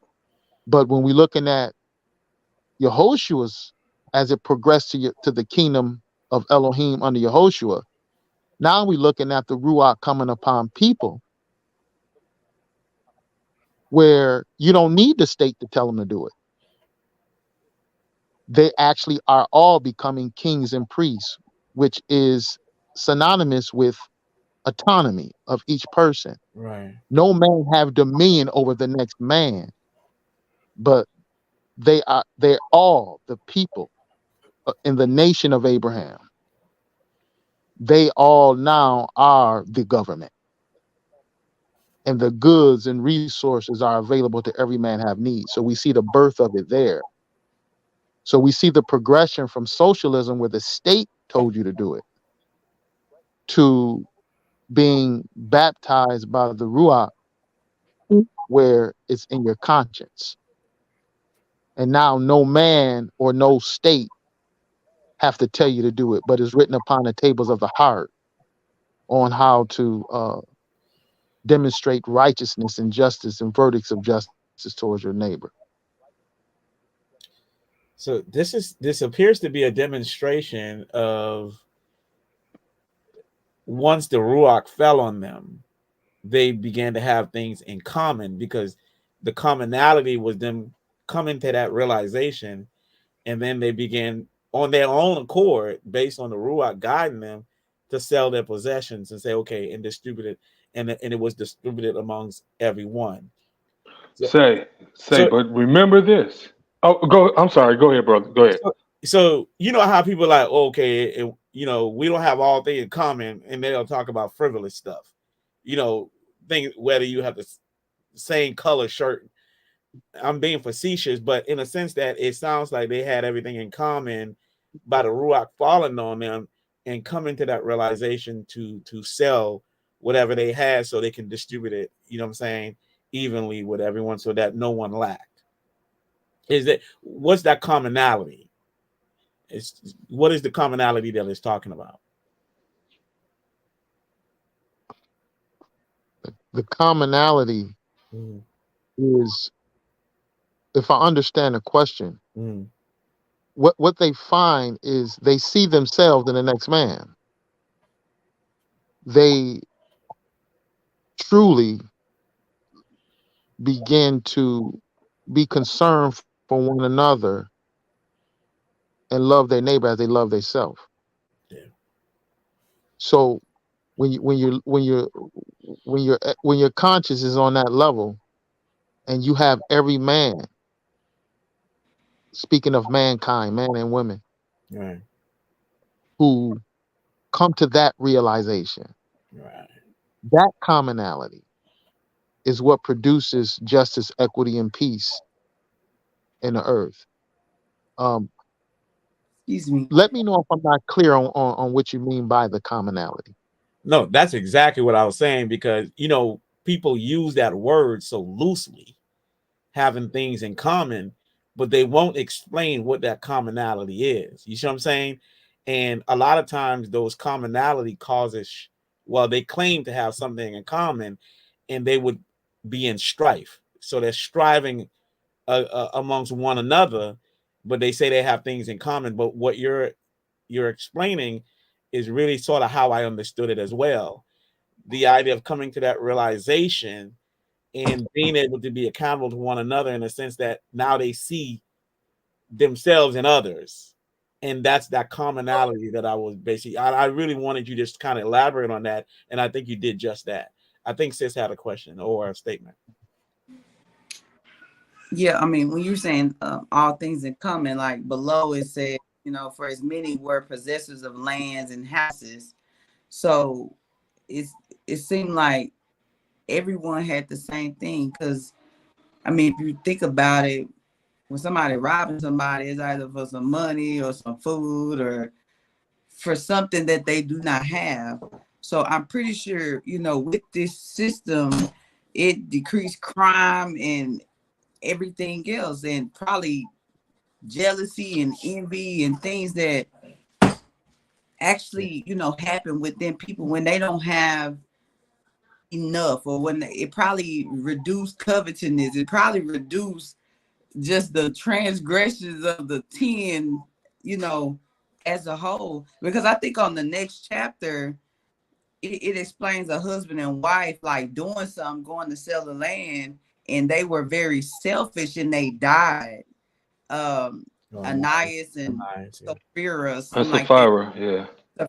Yeah, so they came and they lied about it. They lied about the price so they could keep some to themselves. So it seems like in selfishness, we're gonna die if we don't tend to our brothers and sisters.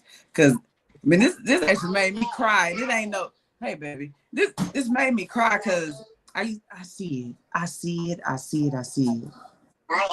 Okay, yeah. Bye. All right, I'm so sorry, y'all. When I was a kid, I'm telling you, I couldn't have been 10 yet. And I was like, Mom, why don't, if rich people are rich, why don't they just give to the poor that everybody could have?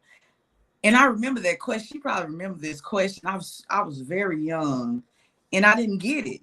I didn't get it, but man, this brought a tear to my eye, just how this really could work for everybody, So y'all brothers, this is good. Bless you. Hey, and let me interrupt just for a second, because I don't know, Lorvins, if it was you or Jay. No, I think it was Lorvins. You said that the Spirit fell on them here in the Book of Acts, which it did. Right.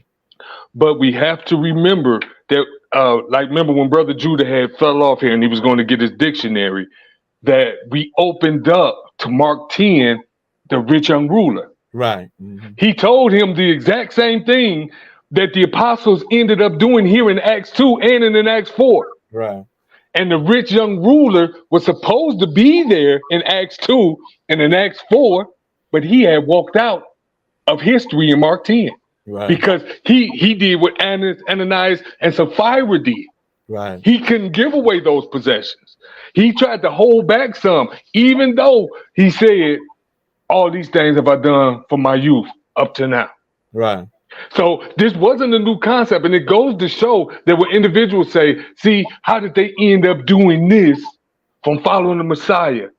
Well, if we look at the things that the Messiah taught, these are the concrete things that he actually taught. Right. The mobilization, the organization of the disciples and the apostles that he was teaching. And that's what we're supposed to do: organize, mobilize, teach, Right. activate, get moving, get to working. And that's what we're supposed to do. But like I said, many of us, we're waiting on that scatter pop. We're waiting on that great day, which is coming. But we don't know, like, how you may read it. One thing I'm finding out about these scriptures, a lot of the things in which you read them and the way you read them, they're true. But it just may not happen the way you think you're reading them. Oh, man. Oh, man. It may not happen just that way. You say that all the time. So, Man. like Matthew 24. Hold on, I gotta go here. Sorry, Elder Judah, I gotta go here though. Matthew 24. Give me just something real quick. I think that's 42. Yeah, yep. Y'all, can y'all hear me still? Yeah. Yeah. Matthew 24 and verse 42. Yeah, it's on the screen. It says, "Watch therefore, for ye know not which hour your Lord cometh. But know this, that if the good men of the house had known in what watch the thief would come, he would have watched. He would not have suffered his house to be broken up. Therefore, be ye ready, for in such an hour that you think not the Son of Man cometh." Then he goes right here into this, and this is very important. "Who then is a faithful and wise servant?" So he's attributing what he's about to say to whoever this is being a faithful and a wise servant, whom his Lord have made ruler over his household. Right. You are the leaders. You are the light, right, over his household, to give them meat in due season. Yeah, it is. So we're giving them meat in due season. But check this out. Then he says, "Blessed is that servant whom the Lord, when he cometh, shall find." So what? Doing. Key word right there. Action word. He better when he gets here. So however his coming, or however that looks, whatever that looks like, however we think we see it, one thing I do know, when that happens, he better find you doing. Not your hands like this and your feet up. Man, it's so timing, because last night I was talking about the very same thing, doing, not being hearers of the word, but being doers of it. You see what I'm saying? So the timing is just impeccable. The timing is just impeccable. I don't know if Judah, you still had anything that you were bringing out prior. Yeah, what I would like to say also is that this process in doing, it really takes education, because some people, like the John Owen movements and other movements, they go off and set up compounds. That's actually won't work. Capitalism have flushed that out. They have taken the people land because they have the resources. And Yehoshua's day, if people look and consider that he lived in Nazareth or up in Galilee, but his ancestral land was south, and they had lost it. The Romans were taking it. At this time, the Romans was occupying, or Tiberias in particular, they were working towards commercializing the Galilean Sea. And so that's where you find Yehoshua's ministry among the fishers, because they were the next ones to face the development of the Roman Empire and them being exploited and robbed and crushed with taxes. I'm saying that to say that Yeshua or Yehoshua, Yaakov or James's brother, they were really class conscious. So if you look at the rich ruler, I just want to put it in perspective. Some may ask, well, why would the rich ruler have to give away all his goods? First of all, he wasn't going to give away all of his wealth and be poor. We see how it was supposed to work in Acts. He was supposed to put it in a common treasury. But if you notice carefully what built the Roman Empire, it stood on three pillars. The tax collectors were the administrators that made sure the ruling class and the soldiers receive pay. The tax collector, the rich, and the soldier were the three pillars in which the Roman Empire stood. So you find the strategy of Yehoshua ben David and Yohanan, or the immerser, you will find them addressing the tax collectors. The rich in that republic would have been the landowners. And this is leading me back to this rich ruler. What must also be taken into consideration is Yehoshua's understanding on how the rich ruler got rich. He understood that the rich ruler, the text pointed it out to us, he was a ruler. He received his riches off of the back of the poor. So it was actually stolen. And we could go to the book of Job and find this out. James explained the same thing. The laborers in the fields, their wages were being stolen. That's how the rich man make his profit. So this idea of the rich man returning his wealth was the same concept with Zacchaeus, the tax collector, who redistributed the wealth and gave it back to all whom he had defrauded. These moves themselves undermine the entire power structure of Rome. And so the doing is first to begin to understand the intricacies and the inner workings of the empires in which we dwell. That is the very first step, because we find the prophets knew. They were very well schooled in political science. They understood who to address and how to address them. They understood what moves to make. And so this, as you all were saying earlier, you find just the rudimentary secular idea of a socialist movement warrants persecution. In fact, the socialist movement of 1917, I don't want to go too far, I just want to give an example of the persecution. The USSR, it was no longer Russia, but they turned into the USSR, the Socialist Soviet Republic. They went on a campaign to help the Negroes in the South how to read. And the Ku Klux Klan, they were intimidating any so-called Negro who were joining communist meetings. In fact, you could probably find some of these old flyers from the 1940s on Google of the Ku Klux Klan threatening the so-called Negroes in South, in Alabama in particular, to not attend communist meetings. And if you was actually caught with that literature, you can either be killed or thrown in prison. So what we find is this in the Bible. It's a long history of struggle from the days of the judges, struggling against the city-states of Canaan and its imperial practices.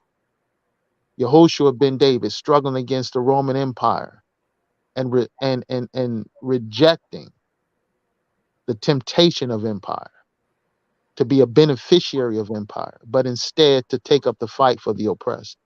So what we find is we really have to be educated and organize on biblical basis. This is what we argue, at least, in order to be effective, to be used as the proper tools to undermine the powers of darkness today. But I just wanted to add that part. yield. Yeah, that makes a lot of sense, because I mean, it does say our people are destroyed for lack of knowledge, and that knowledge we do need in order to be able to know how to operate, especially in that particular system. Because to operate in a system, you have to know the system. So it just makes a lot of sense. especially if you have a counter system that's countering your system, and you have to know theirs too, in a sense, to be able to operate. So that makes a lot of sense. Oh, she ended up signing. You found a flyer? Huh? No, She. go ahead. Go ahead, Ahch Ish. I was pulling up what he said because Mhm. I mean, some of us may not believe it, but real. Yeah. Did you? Oh yeah, she found one. Yeah. When it got that quick, I was like, wow. Yeah. They always leave a footprint. That's for sure. I mean, I think this was a great discussion, and I think we're gonna still have to come back and do more, especially because we didn't even cover capitalism and how it looks. You see what I'm saying?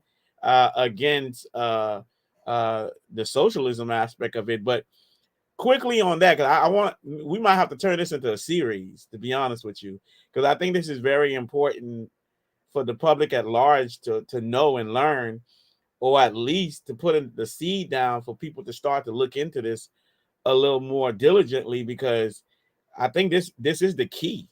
This is the key to really building this nation in the way that it should be built. Back like Ahch Ish, when he read the scripture back in Genesis, back to the promise that was made to Abraham. We have to go back to that, because at the end of the day, he said, man, should I hide this thing from Abraham that I'm about to do? But he said, I know him though. I know him. So I think everything that we do, and whether it be doing justice and judgment, I think at the end of the day, man, we gonna have to like start rethinking the norm and the traditional things that we normally do, and really get back to be not really reinventing the wheel, because it's already there. The instructions, like you said, the legislation, our constitution, it's already written in how we should be able, how we should act. And he said, don't add to my word, don't take away. And I feel like if we don't do that and we operate accordingly, it can't help but succeed. Ahch Ish, real quick, I mean, if you have anything to say about what was already said in regards to what Elder Judah said, and then lightly touch on capitalism, but I kind of want to save that for a next session so that we can see the difference. And then maybe some things that you guys can educate more on what we need to do. But there are some practical things that maybe we'll have some ideas and ask questions about, some very practical things that perhaps maybe we need to do.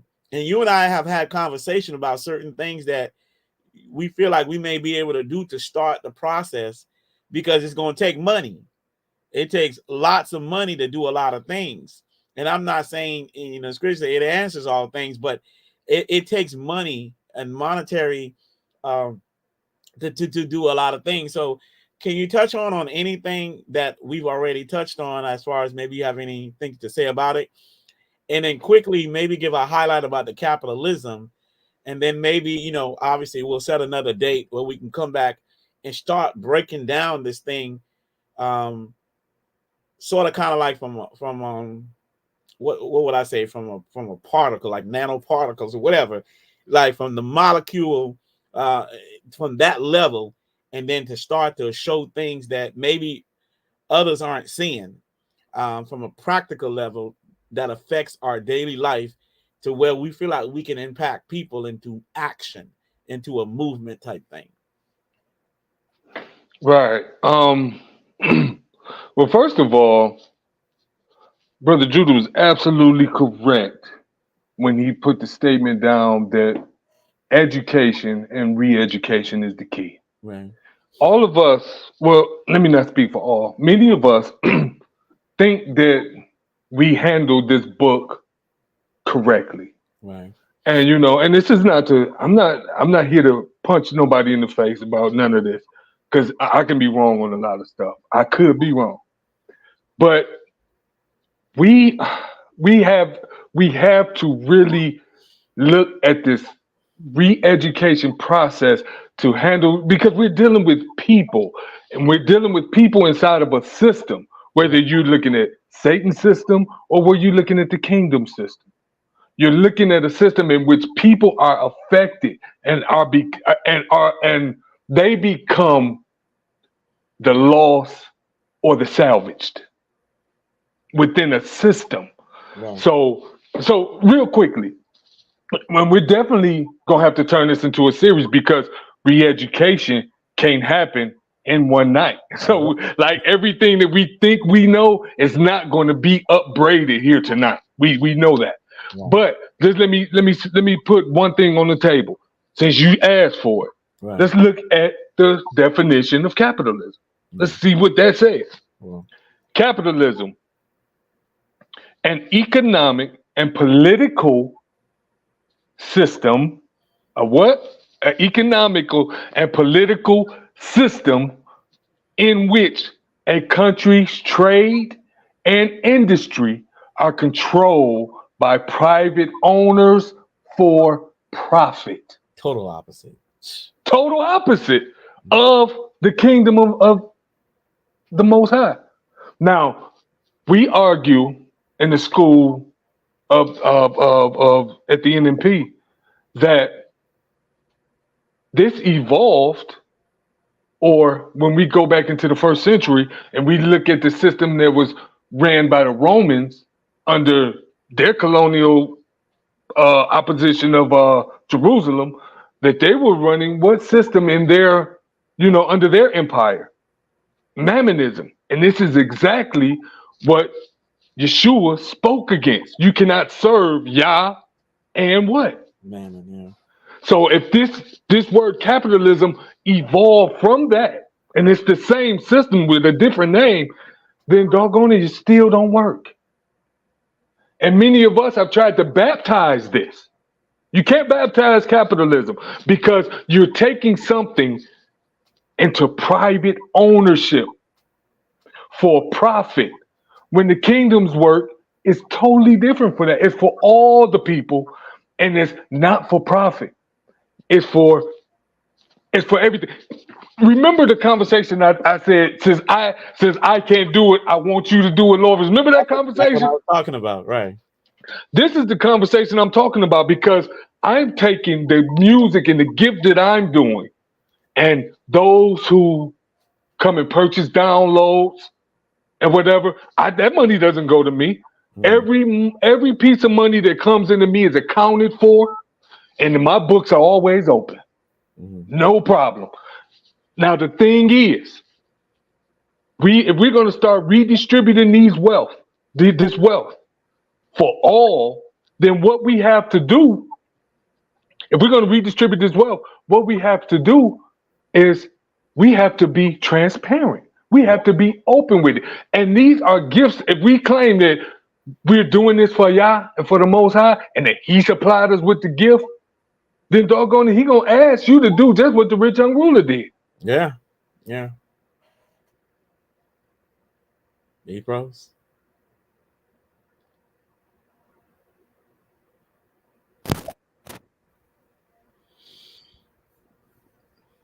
Okay, so it looked like Ahch Ish froze.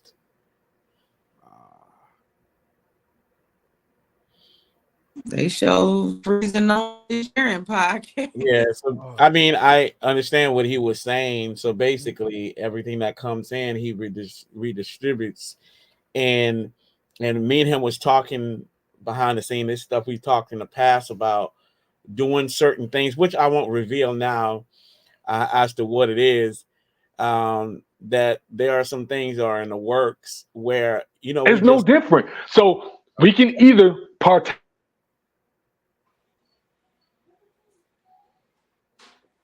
Yeah, Ahch, you froze, so you may want to go back out and come back in. Okay, there you go. There you go. Are we good? Yeah, you did good. I freeze or did everybody freeze? Just you. No, just you. Oh, man, my fault. Okay, where did I leave off at? I mean, you pretty much. Okay. Well, just let me add this then. Just imagine if we were so different as we claim to be, that the whole genre, and I'm just speaking of those doing music. Right. I'm not even speaking of those who do other works. Just say us that do music all came on the same accord. Said we're going to we're going to be the ones that begin to redistribute this wealth. So we're going to sell our music to our own. What is the first thing we want to do? And which, I really don't have a problem, but I have a problem with the format itself, which would be, and I may go off into a tangent, so I don't want to go too far, but the music platforms, they're robbing you. James talked about this. They're robbing you of your wages. They're robbing us. And we're going steady, going to just to be laid out on their platforms.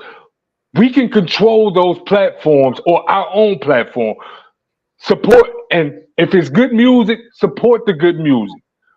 And the artist who's making this music, don't become the new oppressor. Redistribute those resources under the guidance of Torah. And that's where re-education comes into play at. But yeah, we definitely gonna have to do different parts on this so we can definitely start to be re-educated and understand deeper levels into what we're talking about in both out here tonight. How you? Yeah. Absolutely. I mean, I agree with you wholeheartedly. And that's gonna, like you said, it requires re-education. Not only for the people that are doing music, but as well as the public. You see what I'm saying? Because you're going to have people who do music and say, man, I'm doing all this work, but then no one is supporting it. No one is buying it. And now I guess certain people might say, well, this is how I feed myself. But if this is how you feed yourself, it's going to be kind of tough. You know what I mean? Because I work a full-time job, you know what I'm saying? But at the end of the day, everyone needs to be re-educated to make this engine work and be fine-tuned. So I think, like you said, we would need multiple episodes of this and make it a series so that the people can start to understand how this works. And hopefully they'll take to it just like they did in Acts, where the people heard it and they believe and they move to action. And so at the end of the day, I think this is where we're at. So let me also state that whenever you're ready, just like we did this time, hit me up, right? And and I'll hit Elder Judah up and let's do it. Right, absolutely. I appreciate that.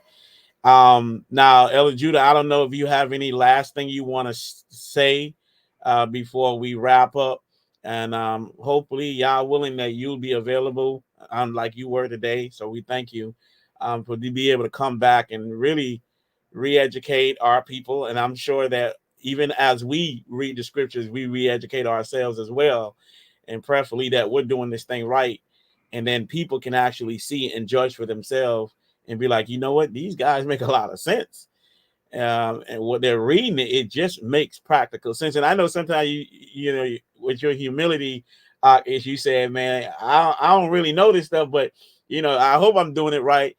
But man, when you read stuff like what Elder Judah showed in its practicality sense, I don't see how you deny something like that. Right. You see what I'm saying? Especially when it's clear. So, I mean, sometimes. I consider myself a bright individual, and I think I can read with competence. Right, so, right. I didn't open this book and suddenly I can't read anymore, so right.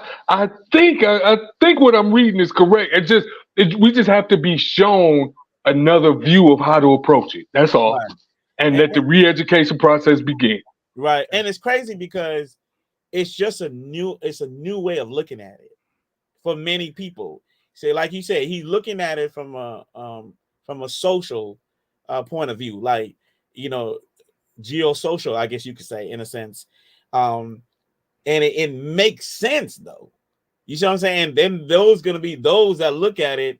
And hold on. And one more thing, we haven't even touched. See, we had to do more segments because we haven't even touched on Babylon, what this really is. Right. Because this is in the scriptures. So if it's in the scriptures, we have to deal with it. Right. Absolutely. So and that's part of the system. Right. But when we get there, we'll get there, y'all willing. Yeah. Man, the reason Elder Judah looked like he dropped off. The reason why I love this conversation, the reason why I love that you, Ahch Ish, and Elder Judah came on, and y'all were able to speak like this. The meeting of the minds on this, man, understanding that I begin in the game for Torah even more, how deep it is. It's taking the spookism out of the book. It's taking the over spiritualization of the book that we have learned in religion, and it's moving it to the side. And that's why I asked you specifically, Ahch Ish, about is that the spirit of the law? Because the spirit is inside of the law already. It's charity. It's love between one another. The true raising up of each other is what this truly is about. And like I pointed out, this is why the Most High was disappointed in us in asking for a king. It's why he's disappointed in us and asking for a king, because he was looking at us like all of y'all should be coming up together. And so that's why he was disappointed in it. And so when I understood the system that the Most High laid out for us, and I recognized that, I was like, man, I finally understand why this was heartbreaking. He was like, it's not me that they deny, because he's like, I'm giving you me. I'm the system that I'm giving you. Right. I'm giving you that. Yeah. And you don't want that? You reject the system. You reject the system that I gave you. And it's crazy because by rejecting the system, you reject him because he wrote the system. He is the system. He's the system. Hey, can I add one more thing, please? The brother Judas, he's gone. Yeah, he fell off. Okay, I just want to just look at something real quick. Matthew 5:9, it says, "Blessed are the peacemakers." You don't have to pull it up. Matthew 5:9 said, "Blessed are the peacemakers, for they shall be called the children of the Most High." Wow. Now, you can look at that two ways. You can look at that tangibly, concretely, or you can look at that religiously. And a peacemaker often becomes an individual who's just subtle, taking a whooping, all of this, and unafraid to fight back. But first, I have a question. Was Yeshua a peacemaker? Yes or no? I mean, I would say, in a sense, yes. Yes, absolutely yes. Now, was he still a peacemaker when he went into the temple and turned over the tables? Nah. No, yes, he was. Because you know why? Wow. Because after he went to war, what's going to happen? What's going to come after that war? Peace. Yeah. Well, I guess when you look at it from that standpoint. And he makes peace. See, what precedes, it says no justice, no what? No peace. No peace, no justice. So we have to look at that. Blessed are the peace. These are the children of God, and it just may include some war. Now, however that war looks, because the Bible speaks of a war. Look at Revelation 11. And the nations were angry, and they came to make war against the Lamb. And you understand what I'm saying? Right. The Lamb and his army fought back. War. Then what ends up at the end of Revelation? Peace. Peace, right. There comes that peace. Mm-hmm.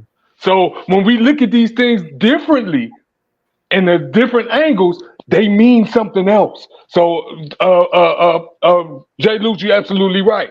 When you look at them concretely, and it takes the spookism off, now you can say, oh, and you really start to really look at these passages in a different vein, and they mean so much more. Then I yield. I'm sorry, y'all. No, that's perfect. That's perfect. Because yeah, you're frozen. Because I remember being in this place where, all of the super spiritual things were happening, but nothing was actually getting accomplished. Nothing was actually getting accomplished. And so to have to re-examine myself, to be able to have to take the opportunity to have to re-examine myself and look at the scriptures again, and to recognize, the thing that I've been praying for. Like one of the prayers I used to make is that, Father, if you was to bless me with riches, I will spread it among my people. But you can't do that unless you have understanding of what the system is that he's giving you. So I praise the Most High, man, that he's giving me understanding. He answers prayers all the time. And so this is a part of an answering of a prayer that happened with me, because I'm beginning to gain understanding of the system he's given us. And so like you read earlier with Abraham, I find it crazy that you could go to Abraham for all of this. All of these things, man. One of the things that my elder teaches me is that, hey, you keep leaving Abraham, come back to Abraham. He's where it's all at. And so to see you go to Abraham, and even our master teacher sent you back to Abraham. Okay. Okay. Even the master teacher, he kept talking about Abraham. And if you were the children of Abraham, you would do the works of Abraham. What are the works of Abraham? Justice and judgment. Yeah, absolutely. So everything points back because remember, it's a promise. And Abraham, what did it say in Hebrews? He ain't received his promise yet, his reward yet. Yeah. He ain't received it. So, and Yah's not a liar. So he's going to receive his promise. So that means his seed is going to do the work that is prophesied that they're going to do. Now, whether it be the whole or the remnant, it's going to get done. It's going to get done. So might well get on board or just go and hit that lake. That's it. I think Brother Elder Judah's back too. Elder Judah, I know Lawrence was asking you before his started acting up. If you had anything last that you wanted to speak to us and the people, we would love to be able to hear your wisdom, Elder.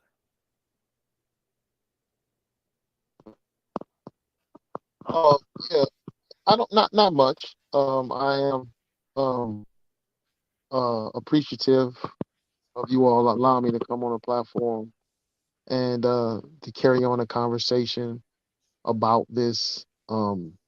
Yes, I'm definitely willing to do that as well. Most High allow.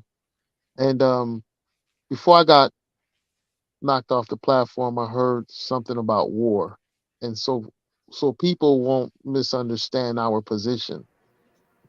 Is that we argue that the last war is actually fought with words. So this idea of knowledge and understanding and being re-educated and our tongue becoming sharp as a two-edged sword. This battle that we're waging is a battle of ideas. And Isaiah 11 says he shall smite the nations with the breath of his lips. And Revelation 19 describes the messianic body with the sword coming out of his mouth.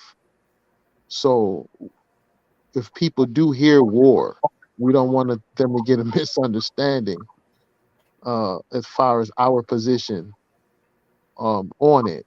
There is war, but we just And I'm have sorry if I wasn't clear. Yeah, just to add to it, because you just said it briefly, but the superior weaponry is word, and I just wanted to add that as well. So I'll yield with that.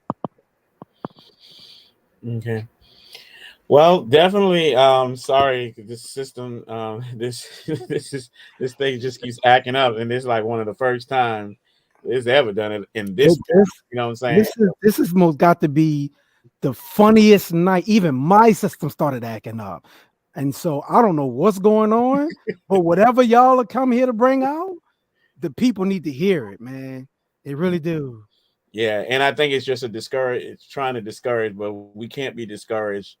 We're gonna have to keep on pressing on. That just means, to me, it's a sign that this is a very important topic, and then we're gonna go ahead and do that.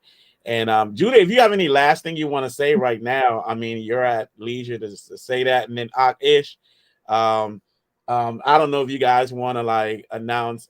I'm not sure if you guys do study publicly or whatever, or give invitations and things of that nature, or just let people know what's going on with you guys as far as your focus. And then we can end after that. But we'll definitely be in talks as to what other day we can come on. Hopefully, maybe weekly, you know.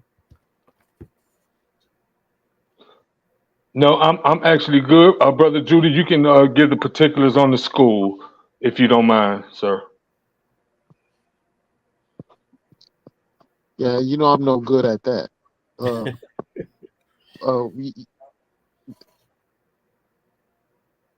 You fell off again.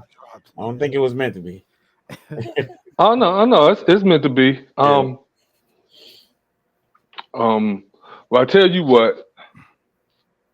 For those who the school is called the Biblical School of Liberation for All Oppressed People, and Elder Judah is the lead teacher there, along with Elder Tim, and we all are learning and relearning these passages and these scriptures all over again. There's many of us from all around the world that we meet online, from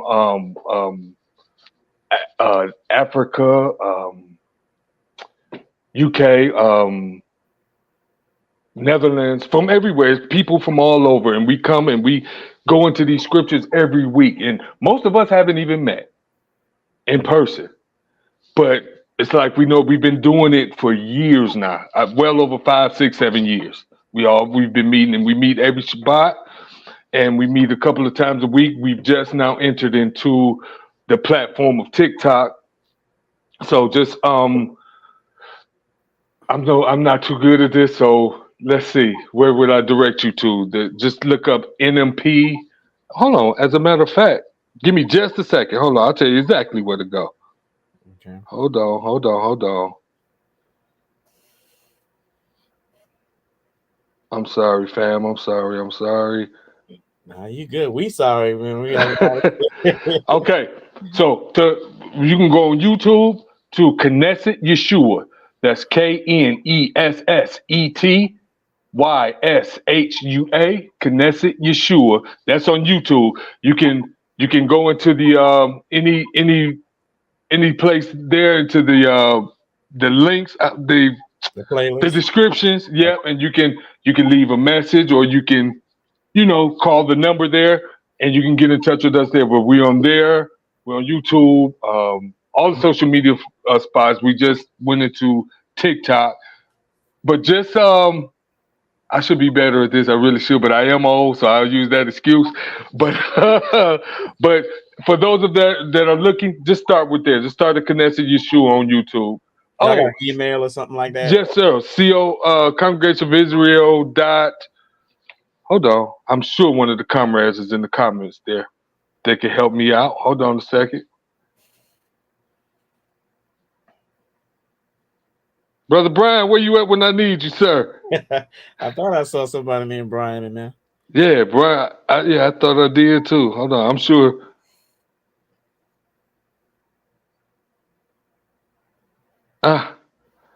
Well, I tell you what. I'm so COI Congregation of Israel.net. Okay. Say that again. COI. You know what? That might be wrong. Hey, hold on. Should y'all talk for a second? Give me a second, because I need to get this right. I need to put this down. So y'all talk for. Give me about a minute. Okay. I'll be right back. All right, Ben. Yeah, I mean, I think this was a great topic, and being able to continue this topic, you know what I'm saying? And it's crazy because I've heard the scripture, in this manner before, and being able to be presented in this way, and it makes a lot of sense. And those are the ones I believe, in a sense, are more realistic about what the scripture is really saying, and it's not to discount how other people look at it, because this is just another way of looking at it. But you can see the practicality, and when you read it and say and it makes a lot of sense. So, and I always appreciate people that can have an open mind, and when they read the scripture and not take away from what it's saying already. You see what I'm saying? So, man, I appreciate the Ahch Ish and bringing his elder on as well to be able to talk about this. Yeah, I'm ecstatic about it, because for a long time, man, like I said, man, I grew up in the Pentecostal church. People throw out a word and people running around the building all of a sudden. You know what I'm saying? But no one is talking. I hear about the church building funds and what they need and how we should be giving to them. But I never seen the people be able to rise up from the leadership. The leadership always rise, but I never seen the people rise up. Yeah. And so that's a problem for me. And so when I read Torah, and I see that this is supposed to be helping one another, that's supposed to be us. That's like one of the scriptures I pointed out about not going to sleep on a brother's pledge. You can see that he can't pay it back, but you're gonna go to sleep on it. Go give it back to him. Give it back to him, knowing that he's not able to give back to you what you gave to him. And so this is an opportunity for us to rise, each and every last one of us up. Right. And so I love that. Mm-hmm. I love that, because it's not keeping your foot on a brother's neck. It's saying, hey, I need you up here with me because he's me. And once he's able to rise up, he can go help the next brother. And then he could go help the next brother. And this is all about us becoming one man all together. And it's crazy because that's why the person is poor in the first place, because they can't pay you back. So it's like, you know what I'm saying? Like, absolutely, they can't pay you back. So like, for people who expect somebody to pay you back, I don't know who's the fool, whether the poor is the fool or the man who's loaning the person. You the fool, because like, why would you expect money from somebody who don't have money? It makes no sense. But you do want to uplift them, and hopefully maybe one day they'll be able to bless somebody else too. Yeah. But yeah, I definitely get it. It all makes sense to me. Yeah. You ready up? Yes, sir. Now can somebody put this in the chat just for those who may come later and may want to get in contact? She'll put it on the screen. All right, because I can't see the chat right now. It's called the COITHECOI one word.org. And there you can join the email list there. And for online classes, info@thecoi.org. And we on Facebook too. I see how it slipped my mind. I even run the Facebook group. And, and I couldn't hear that slip my head. So that's the NMP on Facebook, NMP News. So that's how you get in touch with us there. COI.org. They say when you're nervous, you forget. So I don't know. You know? And I ain't even nervous. It just slipped my head. Oh, but you did blame it on your Facebook again? Facebook is the NMP News. Facebook.com, the NMP. And NMP stands for Nazarene Messianic Party. Okay. Yeah. But man, this was good. I'm glad y'all invited me, and I hope that we can. I pray that we can do this again, and we can really go further. And because there's so much in these texts, like when we really look at what the prophets are saying and what they're bringing out, man, it's ridiculous. Right. It's ridiculous, and we just have to go there to go there. I'm telling you. I mean, it would be. I'm sorry. Go ahead, Q. Is that information correct out on the screen? Can you see it? Yeah, you see it. It's good. Good. Okay. Yeah. That's it. That's it. Good. We have to come back together, because it's if we are the children of Abraham, then we gotta come back together. We claiming to be right. Right. What are we saying? They not it. We are right. So somebody got to be it. Right. So and then if every last one of us here believe what is being discussed, we don't have no choice. We're commanded. Right. Gotta keep we are commanded to come and raise every last one of us up. Yeah. You know what? It's crazy because they actually mimic this in their community, so you really can't tell if they not it. The only thing you can tell by maybe the atrocities in the DNA is concerned, because when they are in certain communities, this is what they do for each other. The very same thing that we're talking about, they do that for each other. Well, I'm gonna say it like this to anyone who's claiming to be the people. And if you really want to find out, just look at their political structure. Mm-hmm. That's all you got. It'll tell on itself. If they really know Torah the way they say they know Torah, then everything proceeding from these people will benefit everyone. There you go. So if you see capitalism, if you see the remnants of capitalism, i.e. mammonism, you know they ain't it. Right. That's it. Yeah. Because Torah, because you said it yourself, Lorvins, when I read the definition of capitalism, you say that's the opposite of Torah. It's the opposite. It's the opposite of Torah. So it'll tell on themselves how their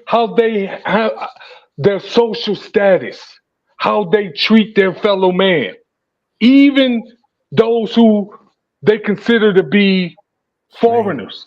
Right. Mm-hmm. How do you treat them? It's so much to this. So But it makes sense because you say that, not you say, but the scripture in Genesis where we read it, it says all nations shall be blessed in him. So that means all nations should be blessed in us as well. And so they should Right. all, And see, what we messed up, we were yeah, supposed to influence the right, nations, and the right, nations influenced us. So right. the land kept saying, what did he keep saying? He said, if you do this and you do this and you do it wrong, the land will spew you out. Yeah. And it And did. we kept being spewed out the land. Why? Right, Because we kept being influenced by the other nations. How were we influenced? By their politics. right, That's how we kept being influenced. right. Yeah. Man, Man, bro, thank you for coming, and I appreciate it. And so let's go ahead and of course behind the scene, maybe tomorrow, well, after Shabbat, probably Sunday, I'll hit you up and then we can schedule the next one. I think Friday is a good day. I don't know about you, but Friday's Oh, a good yeah. day. Friday's a beautiful day for me. I ain't Yeah, got nothing to do. You? yeah. I don't be doing that no Friday. So yeah, because this can be separate from the initial podcast that we normally do. You see what I'm saying? And then we can cover other topics on the Monday podcast that we do. But I think we can carry this and use this for a certain series, on Friday nights, y'all willing that everyone can come together and do it. Yeah. All right, man, bro. I appreciate it, man. Look, man, the Most High bless you and your family and everything that you guys do, and bless the ministry and the congregation that you participate in, and even the leaders. And man, keep pressing on because this word has to get out. I think people need to hear this. Yeah. yeah. Thank y'all. Thank y'all for having me. All right. And Shalom. shalom, love you, Aki. Shalom, people. Hey, You can... it's man, all my thoughts on this, man. It is the reason why this started for me, man, is because my mom told me, she said, "You're trying to live under the old law," and I was like, "I'm trying to live under the old law." She's like, "Yeah, that's over with," and I was like, and so and that rang through my head, man, and I started going through Torah, and I was like. So, and I read the scripture. I read Deuteronomy 24, right? That was brought up, and about the leaving the grapes for the widow and the strangers and the fatherless. I was like, you want me to throw this away? No way you want me to throw this away. This is good. Mm-hmm. And then the more I read more Torah, I was like, man, this is a system, man. And so why would I throw away something that the Most High it's built in for us? It's built in, man. It's built in for us, man, to uplift and help one another in the best ways possible. Through charity, through love, through kindness and patience. This is why you need long suffering. It's so that when your brother doesn't have something, hey, here you go. Right. So this is why you need it. And so that even furthers the point, right, of when it's speaking on those who forsake thy mother and thy brother and thy sister. It's not talking about not talking to them. It's talking about investing into the system. It's talking about keeping the system with all of us. Mm-hmm. And so anyone that wants you to forsake the system of the Most High, no, you don't forsake the system of the Most High. If me leaving the system of the Most High is me leaving the Most High. Yeah. And I pray that all of you who have ears to hear, you hear what is being said. And yeah, it is presented differently from the traditional way of speaking. You see what I'm saying? From the traditional way, how we talk from a religious perspective or from a Christianity perspective, because there are some key words, buzzwords, that we are so used to hearing that now when you talk like this, the Most High ways as a system, people, they get real crazy. They get kind of cringy, like, oh, why you calling it a system? You know what I'm saying? Like, yeah. You know what I'm saying? Why you calling it a system? Or why you using word like socialism and capitalism? And you know what I'm saying? It's because we're so conditioned to hear buzzwords and hold fast to those words as if those words have the power. You see what I'm saying? And really, it's just a way of communicating differently and seeing things from a different perspective. Same thing, but a little more enhanced in reality, because we live in reality. You know what I'm saying? And so when you hear it put in this way, y'all don't get confused. There's no witchcraft. There's no craziness going on. It's just words being used in a different way to explain the scripture, probably in a more better and clearer way, to be honest. And in the way that you can understand practically, that can apply to your life and save your life, to be honest with you. You know what I'm saying? So, it's true. yeah, incline your ear. Incline your ear. I And mean, then, go ahead, sis. I'm just saying we say a word a whole bunch. Probably most of us say it probably 10 times a day. Kingdom. Right.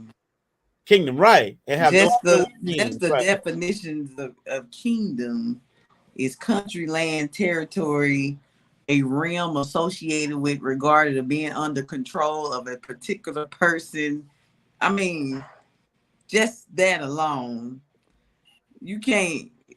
That stuff not invisible. Like you can't have an invisible land. And the way kingdoms are ruled, they ain't even gonna like it. You know what I'm saying? Right. Yeah. They can't even roll with it. Yeah. They're like, what you mean? Who put you in power? You know what I'm saying? So it's like, man, like every kingdom has a hierarchy. You know what I'm saying? It is what it is. All right. So This should put you in the mindset. I'm sorry, Q, if you were speaking. I'm sorry. I was, but go ahead. No. Come on. We need to hear you speak. You wasn't saying much. Hey, I'm happy. I'm happy this came out. I love like the relatability. Like you said, everything's not spooky anymore. It's within your reach. It's within your hands. You know what I'm saying? Now we got to get rid of all the other stuff, the character issues, the heart issues, the selfishness and stuff like that. So I absolutely love this stuff. I was a poli-sci double major in college, so I thought it was stupid then, but this make me be like, yeah. So when you talk about some education, re-education, I'm like, I think I like this. But you know what's crazy? In a weird way, religious people and traditionally, they make the word sound so spooky to the point where you almost don't even want to deal with it. You even afraid to even approach the word and approach the word of our Father, because they make it so spooky. Like, and I got you walking on eggshell in a certain way, when really he's giving us dominion over this whole earth. Yeah. And he's like, I've chosen you. I've chosen you to be my right hand. I've chosen you to speak my word. I've chosen you to walk this thing out in the system that I gave you. So yeah, I need you to be close to me. I need you, you know what I'm saying? We got to walk in this image. But people make this thing so spooky to the point where you're like, man, I'm scared. I can't even do it. You know what I'm saying? I can't even do it. I might as well go out there. Right. Imagine if we didn't make it so spooky and we could actually explain to people in this manner how it actually works. I mean, Adam was first. He first had the system. Hey, 10 to this, 10 to this, 10 to this, 10 to right. this. Still do this, do this, do this, do this. You know what I'm saying? It wasn't nothing spooky about that. He was working, right, working. Yo, I'm telling you, man, the scripture of the whole duty of man is to love Yah and keep his commandments. Take on something completely different now. I'm trying to tell you. It takes on something completely different. Yeah. He's literally telling us, love your neighbor. He's literally telling us, take care of each other. Yeah, it's crazy. I like what T-Real said. He said, religious folks make you afraid to live. Boy, do they? What? Yeah. What? I mean, they afraid to make you live, man. I am a testament to that, T-Real. I'm a testament to that. Everything send you to the fire. Everything. Like, and I'm talking about brews too. Yeah. Religious brews. Man, this is some crazy stuff, man, to be able to hear this like this. So to make it tangible, to make it very tangible and touchable for you. Right. It's man, it's so much power in that. Man, you know what? Power in that. I ain't gonna say it here, but I'm gonna tell y'all later. It made me think of something totally different. I'm, You I'm can't thinking of, mention to the people. I know absolutely not. My man, my name gonna be mentioned in so many text messages. They gonna be on 3-way. They gonna be on 3-way. Yeah, let's not do that. Let's not do that. Sending screen recordings. I have a No, video done on you but soon. no, it was like, oh, you know, I was like, oh, okay. I can see that. You know what I'm saying? I can see that, you know. Yeah. Man. Yeah, let's go ahead and wrap it up, man. Look, hey, the folks out there, I hope y'all was like edified. I know I was. And Lorvins, you know, was quiet this time. You know, I just had questions. That's about it. And because you have to know when to yield, you have to know when to decrease and allow those who have more experience, more knowledge about what it is that the Most High is anointed to do it, and then they can pass that on to others. And someone like me, you already know. I'm gonna go ahead and look at it. I'm gonna run with it. Y'all know me. You know what I'm saying? Especially when I learn something and I can see the practicality of it and how it can affect the kingdom and our people and uplift them. Look, I'm gonna roll with it. And so I'm gonna learn from these ox and this elder. And so, and you know, Yah willing, he's able to show me, and then we can bring it forward collectively. But we'll allow these brothers to bring it out because I believe, based on my conversation and my experience with them through brotherly love and being able to just talk about things, yeah, they definitely qualify for that. And as you can see, they were able to articulate with love, with compassion, and people like, hey, this is what it is. This is what we seen. So yeah, man, blessings to all of you. Any last words y'all got? And of course, Jay Lutch, I know this ain't the actual podcast, then you can do your thing. Go ahead, Q. I just say it seems like we're better together for real. Yeah. Looks like the scriptures is proving that and it seems like if they were able to have everybody on the same, sharing equal commonalities, if it was done before, it can happen again. Right. And you know what I'm saying? The selfishness got to be out the window. How we treat each other has to get a lot better than what we're doing, because to be able to have a heart like that, it takes complete selflessness. You know what I'm saying? And it seems like they were obedient. They understood. They were invested into making sure that everyone had what was needed. You know what I'm saying? And therefore it looks like that is, and it's that the spirit fell upon them. So obviously I wanted to go there. Go ahead.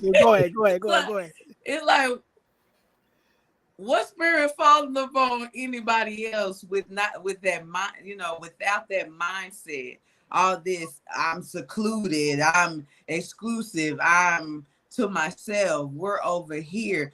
That's not the nature of the Father and the Mashiach, as I saw, you know what I'm saying? And I can read and I can pretty much, piece things together. And it wasn't any tricky wording either.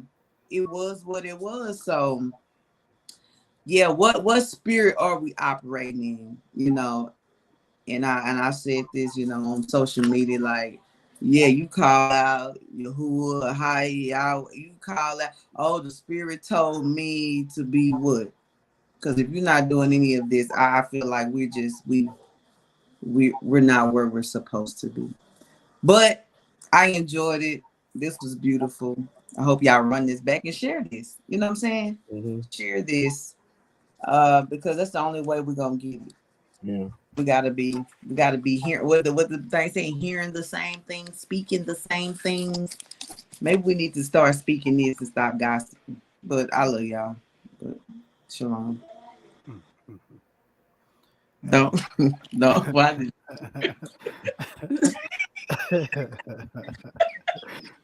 yeah. He said Oh, the feminine touch, you know. So Oh yeah, I know, right? Like she's getting somebody real quick, huh? Yeah, no, I'm go just ahead, saying. go ahead. Can It's we? just so what it is. I love you.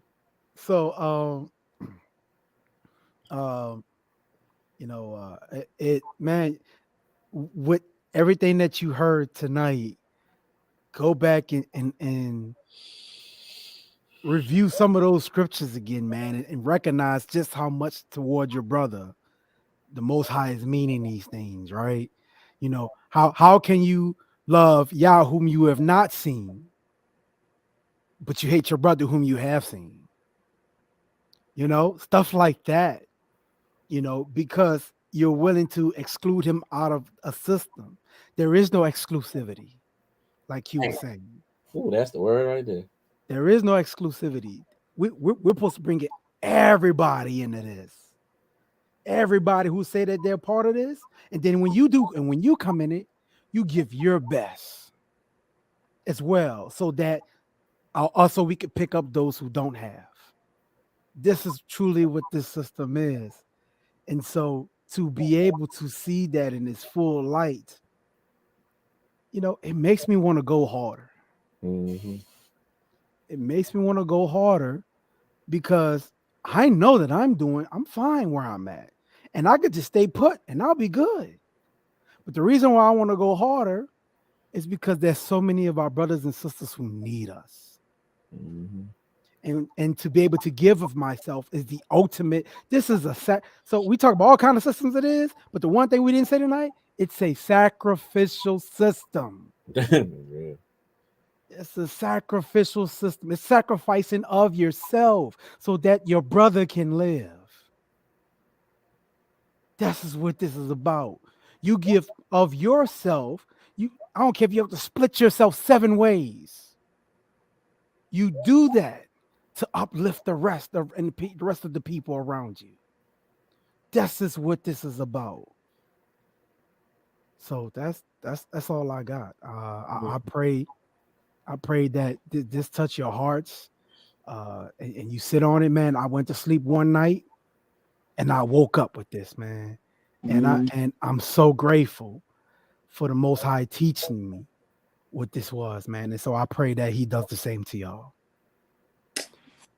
One more thing. This give me a whole new look.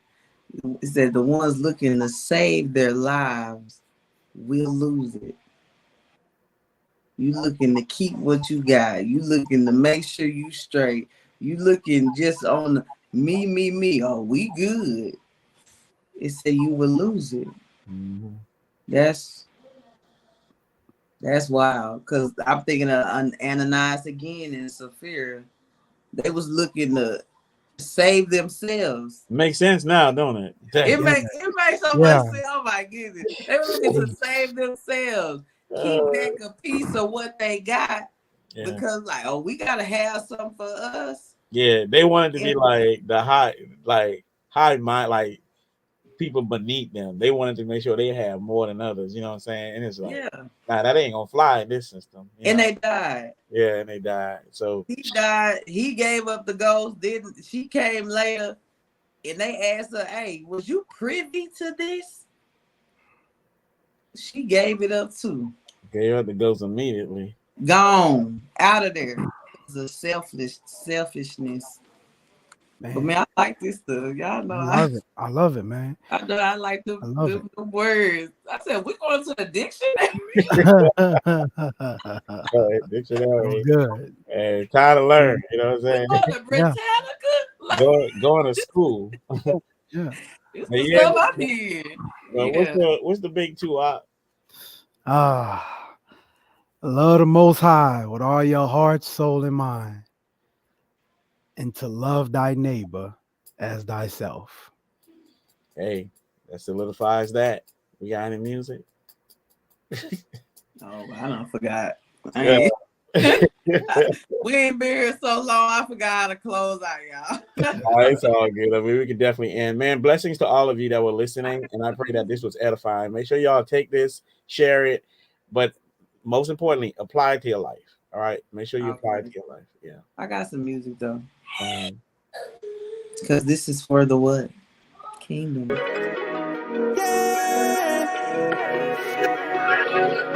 Double up, double up, double up.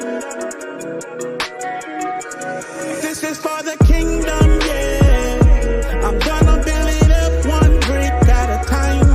Ain't got no time to rewind. I'm putting in work, double up on my grind. This is for the kingdom, yeah. I'm gonna build it up one brick at a time. Ain't got no time to rewind. I'm putting in work, double up on my grind.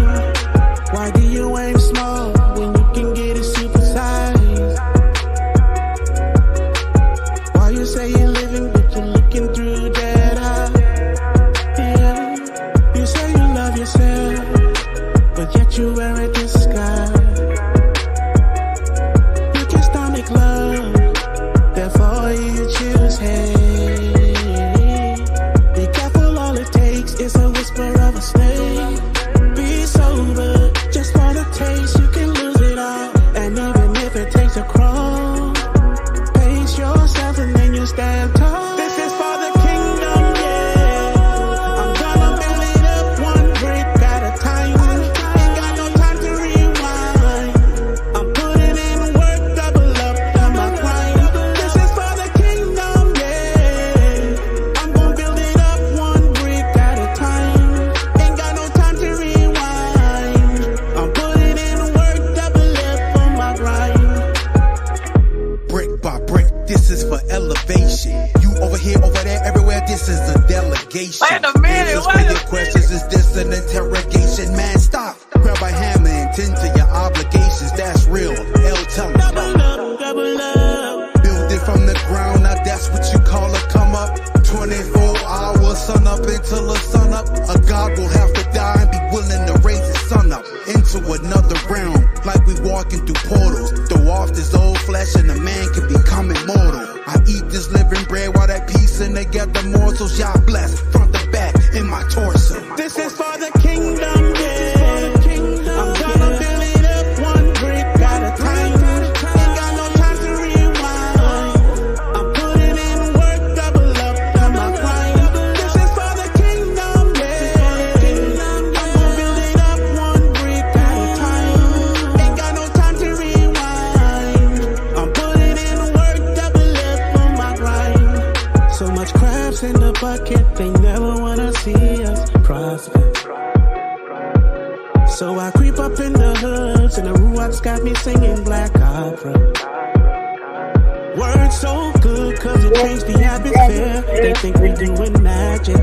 Hey, you gotta get in, cause your way came in. It's the hottest topic, yeah. And we got the hook up on the living water, and ain't no need to copy. No, but it starts with the family.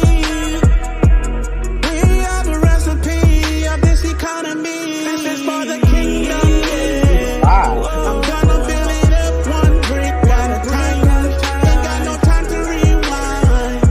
I'm putting in work, double up on my grind. This is for the kingdom, yeah. I'm gonna build it up one brick at a time. Ain't got no time to rewind. I'm putting in work, double up on my grind. Chosen people, chosen people. We gotta do better, do better. We gotta do better.